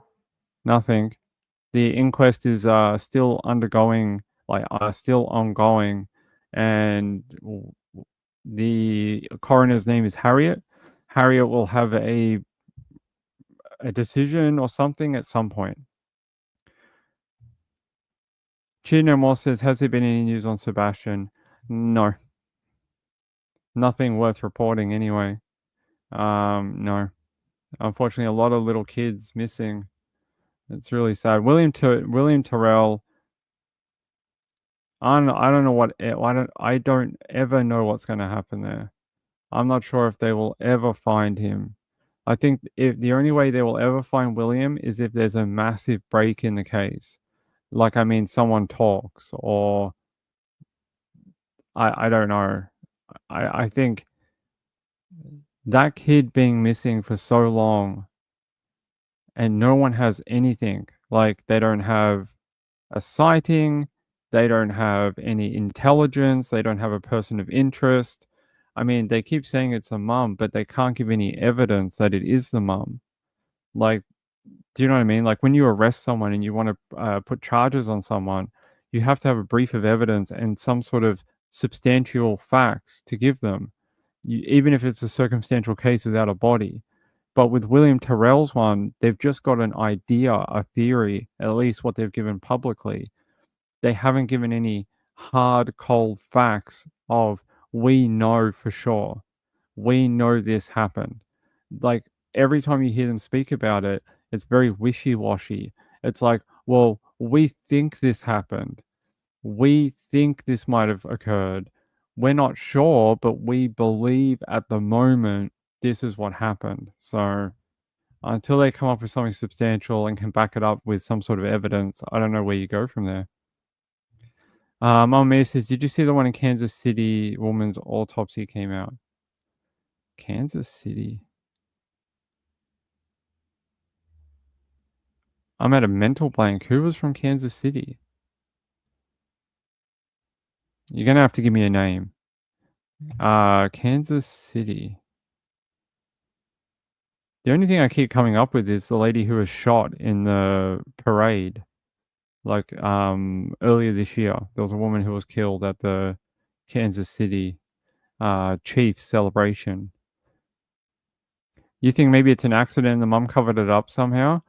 I think from everything I've seen, they believe it was the grandmother, the foster grandmother, who was the one who may have covered it up, but involved her daughter, the foster mum, in the cover up, if that makes sense. That the grandmother, who's now deceased, she's not with us anymore, that she was the sort of ringleader in the cover up. Yeah, so long ago. Do you know if William Terrell was alive today, he'd be in high school. I think so, right? He'd be in first year of like high school. I'm sure of it. William.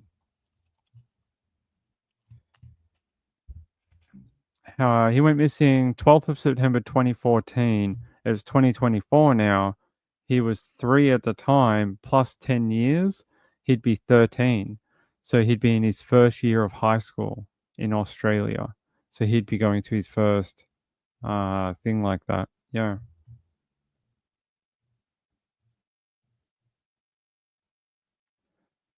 Oh no. The two ladies. The two ladies. Yes, yes, I know what you mean. Wasn't that Oklahoma? Was that Oklahoma and Texas? Not Kansas City, or am I going crazy? I know who you're talking about now. Yeah, the lady who was going to go pick up her children and had her witness with her. Yes. I can't remember their names. Ping's got a mental blank.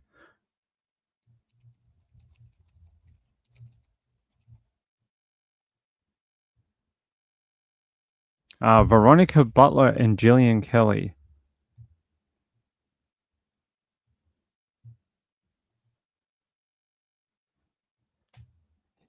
Yeah, I know what you're talking about now.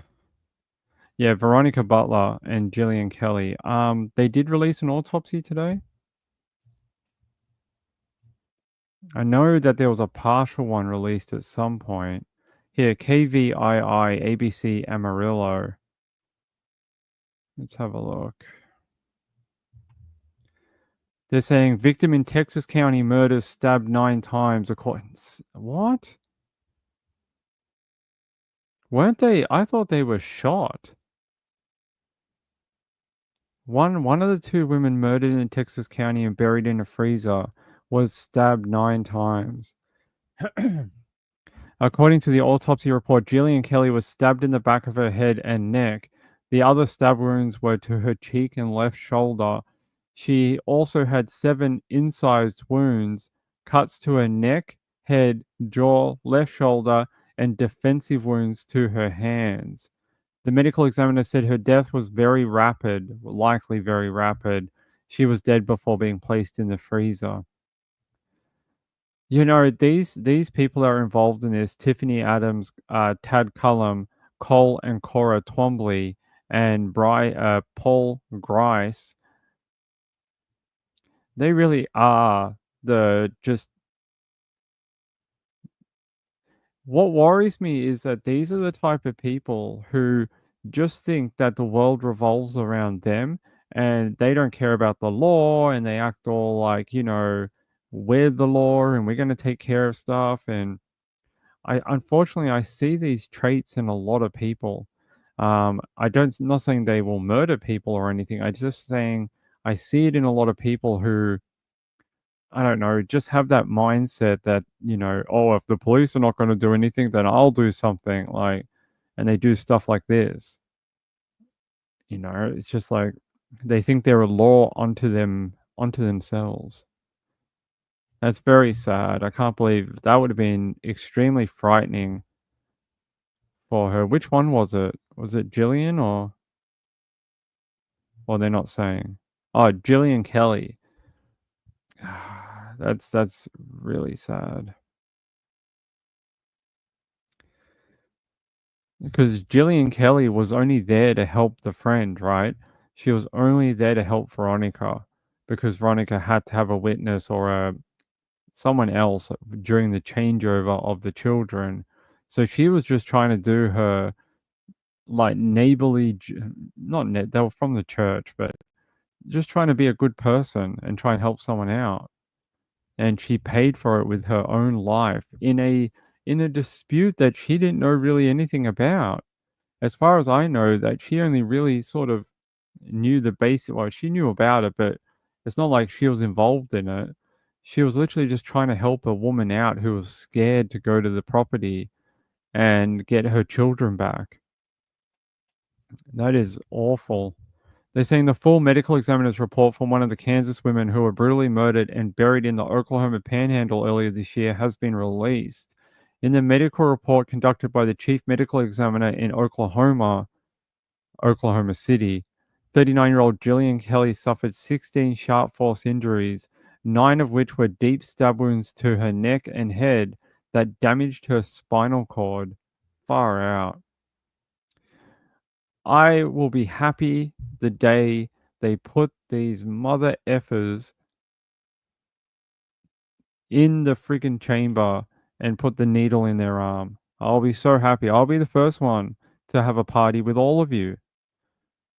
Because these 5 people are scumbags. Like, they are the worst of the worst on earth. This guy with his smirk, I wish they would let me have 5 minutes with him because I'd knock the freaking mustache off his face. The hell are you smirking about? You're in jail for murder. I can't stand people like this. They're so up their own asses that, you know. Like this lady here, she looks like literally the nutcase who lives around the corner, who talks to you about God and then rambles about how the second coming is coming tomorrow and that you need 48 cans of baked beans, otherwise he won't accept you for redemption. That's exactly what she looks like. They're saying the September court document stated that the 50-year-old Cole Earl Twombly and his 44-year-old, woman, Cora Twombly, were the lookouts on the day of the murder and confided in their daughter in the hope of receiving an alibi for the morning of the murders. It takes a real awful human being to try and rope their daughter into a multi-family murder plot. For real. You're like telling your daughter all about it. I'm so glad she became a state witness. What a brave little girl. What a brave, brave girl. For sure. Very brave girl. Mamma Mia says Joseph Morgan was on News Nations talking to Joseph Morgan.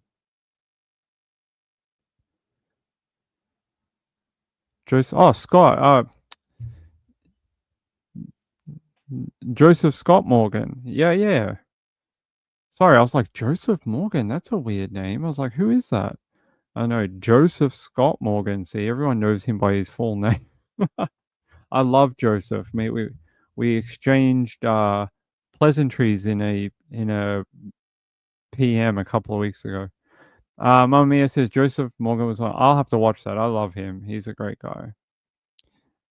How can you do that to someone over these children? Put someone in a freezer and then they put their clothing in it. Like, they'll never find that. They'll never tie us to this crime. Like, you know what I always say on this channel? You don't have to be smart to commit murder. You don't. It's the smart ones who get away with it, but you don't have to be smart to do it. Let's take off these bloody clothes and put them in the freezer with the bodies. They'll never locate us. They'll never track it down. They are. I cannot wait for the day. Can this county bring in the firing squad? Because I'd love that. I'd love to witness it. Because I'd love to see the terror in their eyes when they get the ultimate punishment. Like they did to those 2 women. I couldn't think of anything better to watch on a Sunday afternoon. I really couldn't. I'm against the death penalty for a lot of things, but not for this. It's when you see the worst of humanity, things that cannot be cured, things that cannot, be fixed or rehabilitated. You can't rehabilitate these people. You joking? Like, I don't want to hear that from anyone. Do you really think I want to hear in the comments, do you think anyone here thinks they can be rehabilitated ever in our lifetime? People who coordinated a multi-family, multi-whatever murder plot to murder a woman. Ended up being 2, but they wanted to get the one. They even tried to kill her earlier in the year when they went to her property, but they failed because they suck. But I they are not they are not able to be rehabilitated, and I'd rather not waste the government's tax money in keeping those 5 alive and comfortable in a concrete jail cell for the next, I don't know, 40 years or whatever. They don't deserve it. There are people that deserve to have their sentences commuted from death to life in prison. People who can show that there was some sort of failure in their court or the way they were arrested, the crime scene, something. These 2, these 5, I mean, no, not a chance. Yeah, the daughter. What a you think be that little girl, and then you think I have to go into a police station and tell these police officers and detectives what my parents did, what they did. She would know she was in danger. She would have to know based on what her parents helped these other people do. She would have to know that her life was at stake. That if she told about this, there's a possibility she might get hurt. She's a extremely brave girl, and she deserves so much accolades, help, therapy, a new identity to run away to France. I don't know, something. They'll be kept comfortable on death row too, unfortunately. Let's hope not for long. They've been speeding them up. This year, there's been heaps of them. This year is the most active year for carrying out DP sentences in like 40, 50 years or something. It's crazy. They've done so many this year. It's like they've gone, oh, we have a backlog. We're running out of jail cells. We have to sort of get rid of the old stock and get through these ones. Yeah, it's been the busiest year in like 40 years or something for carrying out that type of sentence. Yeah, that's an extremely sad case. I can't wait till the trial. You know, I don't cover very many trials like all the way through, but when these 5 go to trial, I will cover it. This one I will do because I want to see this one to the end. Terrible. All right. You know, when you put it all together, this will be my final thought on this before we go. When you put it all together, um, and you think about the entire circumstances for Gillian Kelly and Veronica Butler, it's something out of a horror movie, something you see in like The Hills Have Eyes or some sort of Rob Zombie horror movie.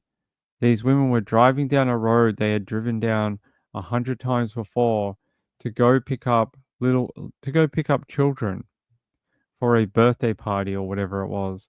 And when that barricade was put in, like with those other people, they parked their car across and got them to stop. They must have known something was wrong.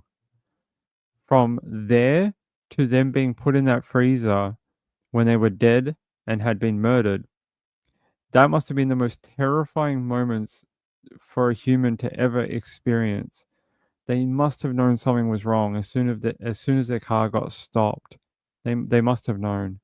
And that to me is the terror. It really is. It must have been just full on terror for both of them. So their final moments on Earth were extremely painful, horrific, and just being terrorized by these people. They don't know why they're there.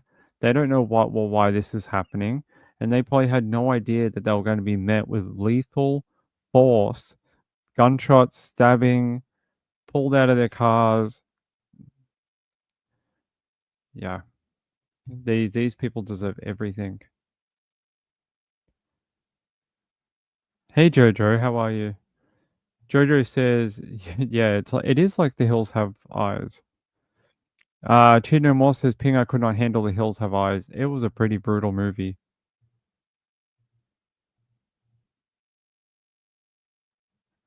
That's so sad. It was reported that they tried to drive out the way, but they were waiting there too. They are really the worst of the worst, these 5. I have no sympathy whatsoever for any of them. Any of them. They can rot in hell for all I care. They are control freaks, especially the grandma, the whatever her name is it Tiffany Adams? She is an absolute control freak to the ninth order. That's what all of this is over, because she thought her grandchildren are her children, and that, she can't let them go to the mum because she's the mum, and these children will be corrupted by their birth mum, and they must stay here because I know what's best. I know what's best for my boy, and I know what's best for these grandchildren. So they're going to stay here because I control the world. I control the judges, and I control everything. I have a court order against me, but I'm not going to follow it because, I am the decision maker for the entire of Earth. That's what kind of freaking nutcase that woman is. She's extremely dangerous, very dangerous. That's what I mean. She can never be rehabilitated. She is an absolute. If I could use swear words, you'd be getting a lot of Fs and stuff like that. She can yeah, she can control her bunk with her bunkmate in prison. I hope so. Retired says like the Wagners. Exactly. That's true. Like that. Hey, it's been a really good show. I'm sorry I had to get angry before. Um, for people who've watched this channel for an extremely long time, it takes a lot for me to get annoyed at people. I'm pretty chill, and I've never yelled at anyone in my chat before, ever. But one thing I don't like being accused of something I'm not doing, and I will stick up for myself. I'm not a doormat, and yeah, that's it. That's all I'm gonna say. Hey, I love you all. I do.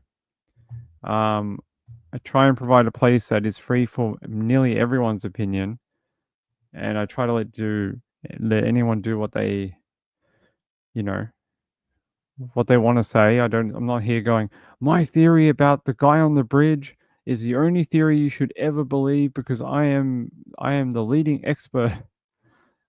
I'll let you talk about whatever theories you want to talk about, because I think that that's how the world operates, with good ideas and people combining their ideas and discussion and stuff like that. You miss me getting angry. That was only a tiny bit. I was restrained. I had to restrain. I saw Mrs. Ping look over, and she was like, I saw her like shaking her head. She's like, "Don't," and I was like, "All right, I'll calm down." Laura T says, "Any news about Mrs. Ping's dress yet?" Yes, she got a size 10 yesterday. Her mum got it. Their sizes are crazy. Like, if you were whatever size, it's like, no, you're not that size. You're some other size that's not corresponds to anything that you wear. It's just they're bonkers. Like, I don't understand women's clothing, but she was able to get one. It looks great on her. She's going to look very beautiful, and I just get to stand there and make her look better. So that's what we'll do. April says you have boundaries. Someone crossed one. Yeah. Angela says exactly what I was going to ask, but Ping was. What? Who asked what? Oh, about the dress. Yeah, yeah. Actually, her mum came yesterday during the live show and picked up just after we got off, and she picked up the dress, and she went an hour away from here to go get it. There was only one store in the entire of Melbourne that had the size that she wanted. And yeah, her mum went halfway across the city, went and picked it up, and then came all the way back and gave her the dress. So her mum is the hero right now, with her being able to do that for her. It was very nice of her because it was like 2 o'clock on a Friday, and it had to be done before like 5 p.m. because they close, and they would only hold the dress until 5 p.m. So it was just a trade over. She just wanted to swap it for a different size. Glitter says, "I bet you guys are going to look amazing, and you're going to have the best time." Yeah, I'm sure we'll look great. I don't know about the good time. I hope there's a lot of alcohol. I don't drink, but I might drink at the wedding. Thank you. I appreciate you guys are very, very kind. It's been a long week, I promise. This has been a long week. April says women's sizes are the worst. Men are lucky.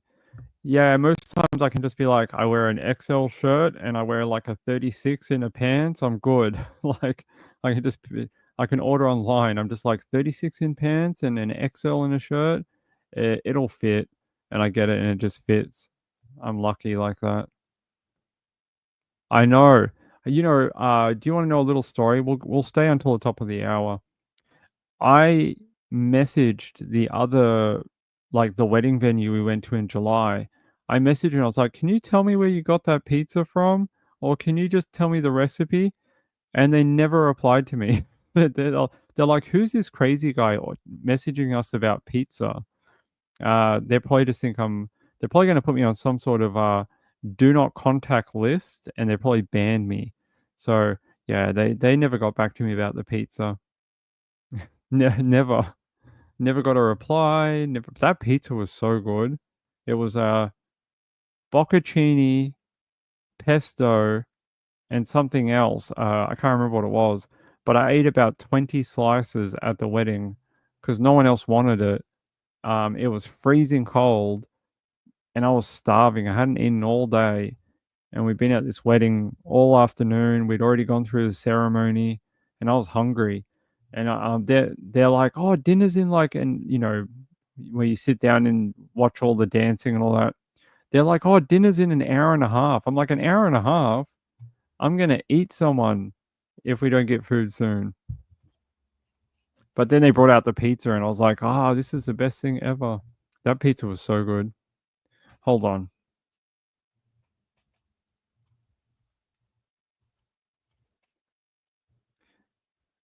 Let me just check this thing. Ah. Oh, did I say the other day? I hope I did. My friend Betty C, I want to say thank you for your donation the other day. That was very kind, and I did get your message. Thank you, and I understand, and I read your message, and that's all I can say because she wants to be kept private. But thanks, and I'm glad everything is better, different, some other word that is non-descriptive. I want to thank Carla. Carla, thank you so much for your support of the channel. I really appreciate it. To anyone else that if you want to go into the running to win the graffiti hoodie, all you have to do is support the channel, and your name will go into the running. I'll draw that just before we head to the wedding in December. I'll draw the name, and so it's anyone between now and the start of December. Your name will go into the draw. Oh, I did mention it? Okay, I just want to make sure. Betty C's a lovely lady. You did? Hold on. Normally they come up with a thing. I was just in there. Oh, you did it just as I was in there. That's why. Sean is a ninja. He's a ninja. I swear to God, he is a Ko-Fi ninja. I swear to God. He somehow times it so well that I announce everyone else's names, and then he's like, "Oh, it's right there." No, I appreciate it. Thank you, Sean. Um, Sean's a great supporter of the channel. He may end up funding the entire mushroom trip by himself. He may do that. Yeah, he is a ninja. You know how many times I've closed the show off, and then it's like there's an email from Sean's like Ko-fi thing, and I'm like, where did that come from? Like we just got off the air. Oh, what's for dinner tonight? It's almost dinner time. It's like 6. Wait, is it? Yeah, it's 6 p.m. 6 p.m. Saturday night here right now. I actually bought food last night, and I got home so late last night. I fell asleep in my computer chair, and I didn't eat it. I put it in the fridge, but I didn't end up reheating it and eating it, so I'm gonna eat it tonight. But I bought vindaloo curry and some coconut rice and whatever the bread thing is called. So I'm going to eat it all in one go. Normally I eat it over 2 nights, but I'm going to eat the entire thing in one go because it will be no good tomorrow. So I have to eat the whole thing. I love coconut rice. So do I. I'm not a huge fan of saffron rice, but I like coconut rice a lot more. Saffron rice always grates on me because of the flavor. Yes, naan bread, naan bread, naan bread. But I get the one, it's naan bread, but it has like curry paste in the middle. And then it's got onions, potato, and stuff in the inside of it. So it's not like a plain bread, it's got like a stuff in the middle. We have a great curry place around the corner. It's owned by a woman and her auntie and her mum. And they cook authentic Indian food. They don't do any westernized type recipes. They're all very authentic. And they cook it fresh to order. So when you order, they'll cook it for you. They don't just have it sitting there in a Bain Marie. They'll cook it for you. And you can have it hotter, you can have it, less spicy, you can have whatever. They'll customize it for you. Really nice. It's a great, great place. It's no, it's called a kulcha or a kulcha. Yeah, kulcha. I don't know if anyone knows that, if anyone has any Indian heritage, but it's called a kulcha. Here, I'll find it.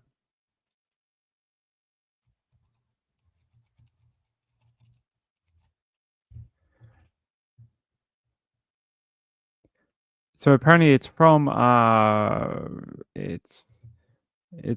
certain part of India. I'm not sure which part. Yeah, it's called a kulcha. Here.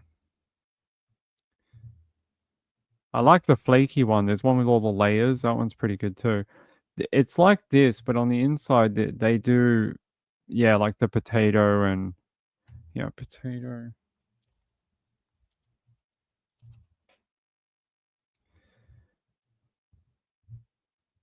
I can't find one that's exactly the same, but this place that I get it from is yeah, it's sort of like it has this in the middle.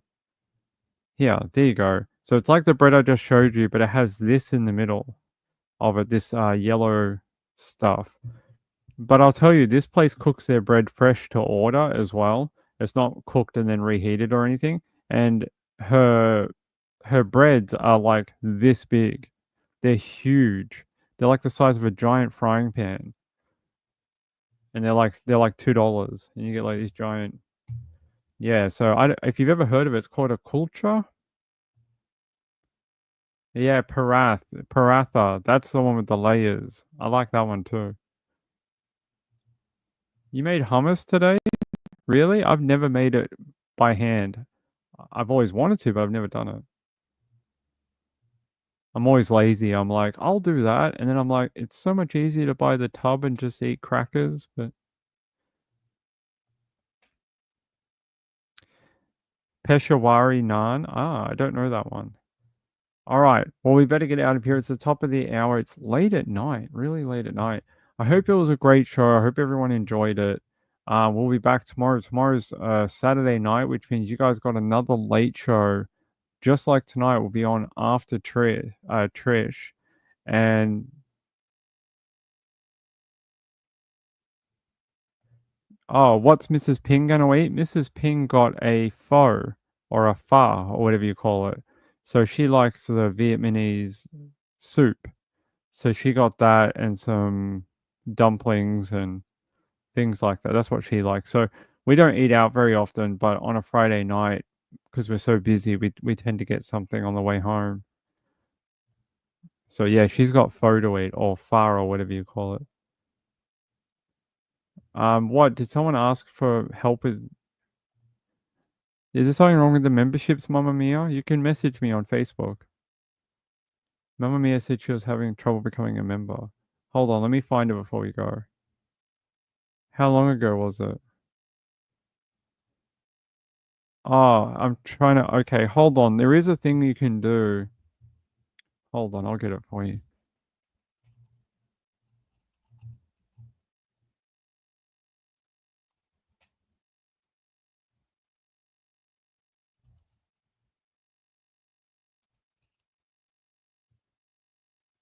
There is like a there is a link if you're on an iPhone. I'll grab it. Maybe that's what the issue is.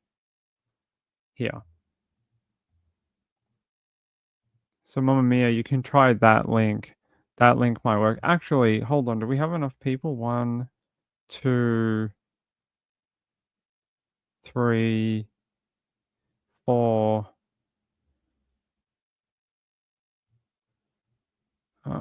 We don't have enough people. I'll tell you what. If you don't want to pay for a membership, that's okay. I've got 5 more I can give away. I'm happy to give it away for free tomorrow night. So Mamma Mia, if you want to come back tomorrow night, I'll give away 5 more. Hopefully you'll get one for free. Okay? I'd rather you get it for free than have to pay. JDR says, "Hi Ping." Hello JDR. How are you? Yeah, we're looking into it. I mean, me and Mrs. Ping having some conversations about it. We're sort of deciding what we want to do. Like we do own one, but there's some other things we're considering. But it's moving along. There's been some other things, like real life things that we need a PO box for. So we're just we're working it out.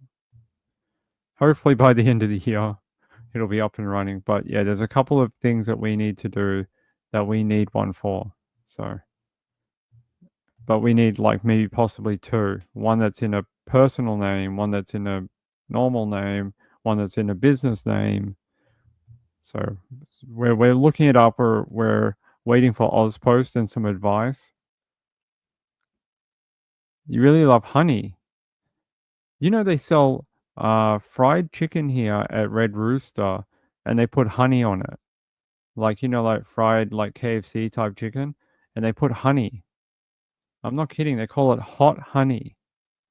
I don't know. It'll probably taste pretty good. It'll probably taste like orange chicken, but yeah, it's called hot honey. Thank you. I appreciate that. Hold on. One last thing, and we'll go.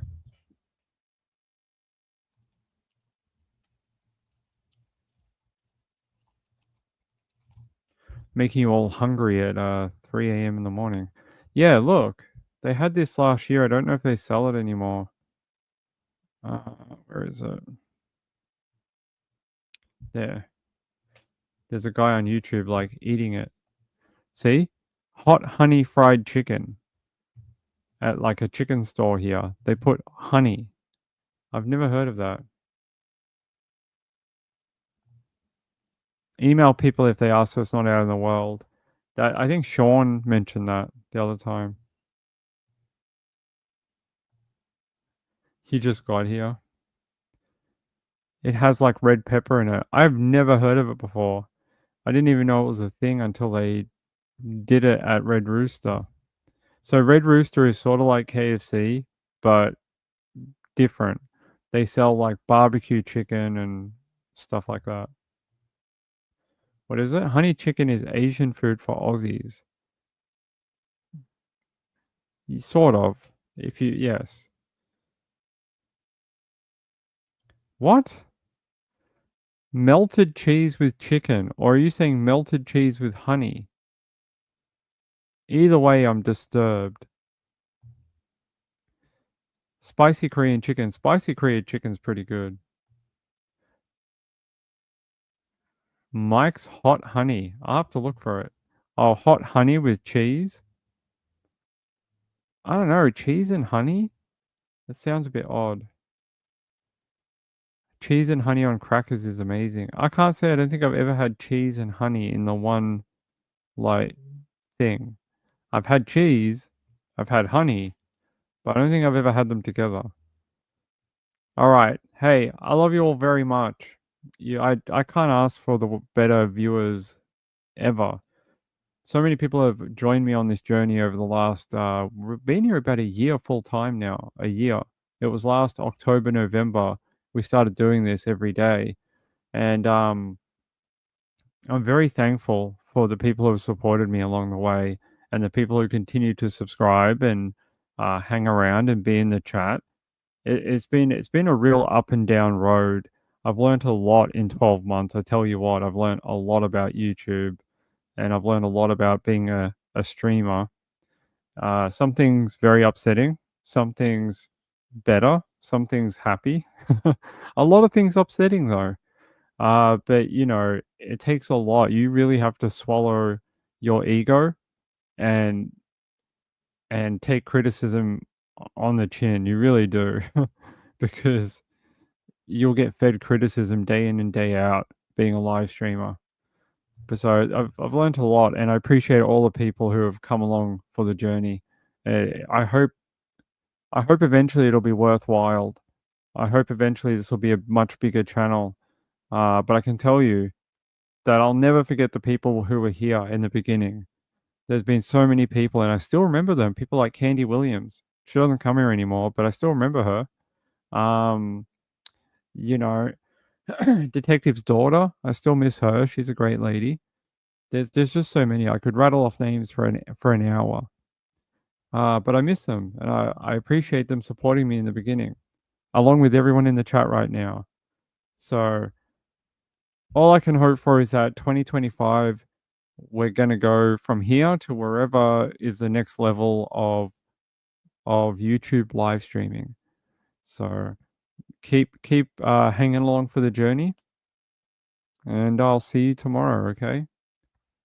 Peace out. Good night. Bye.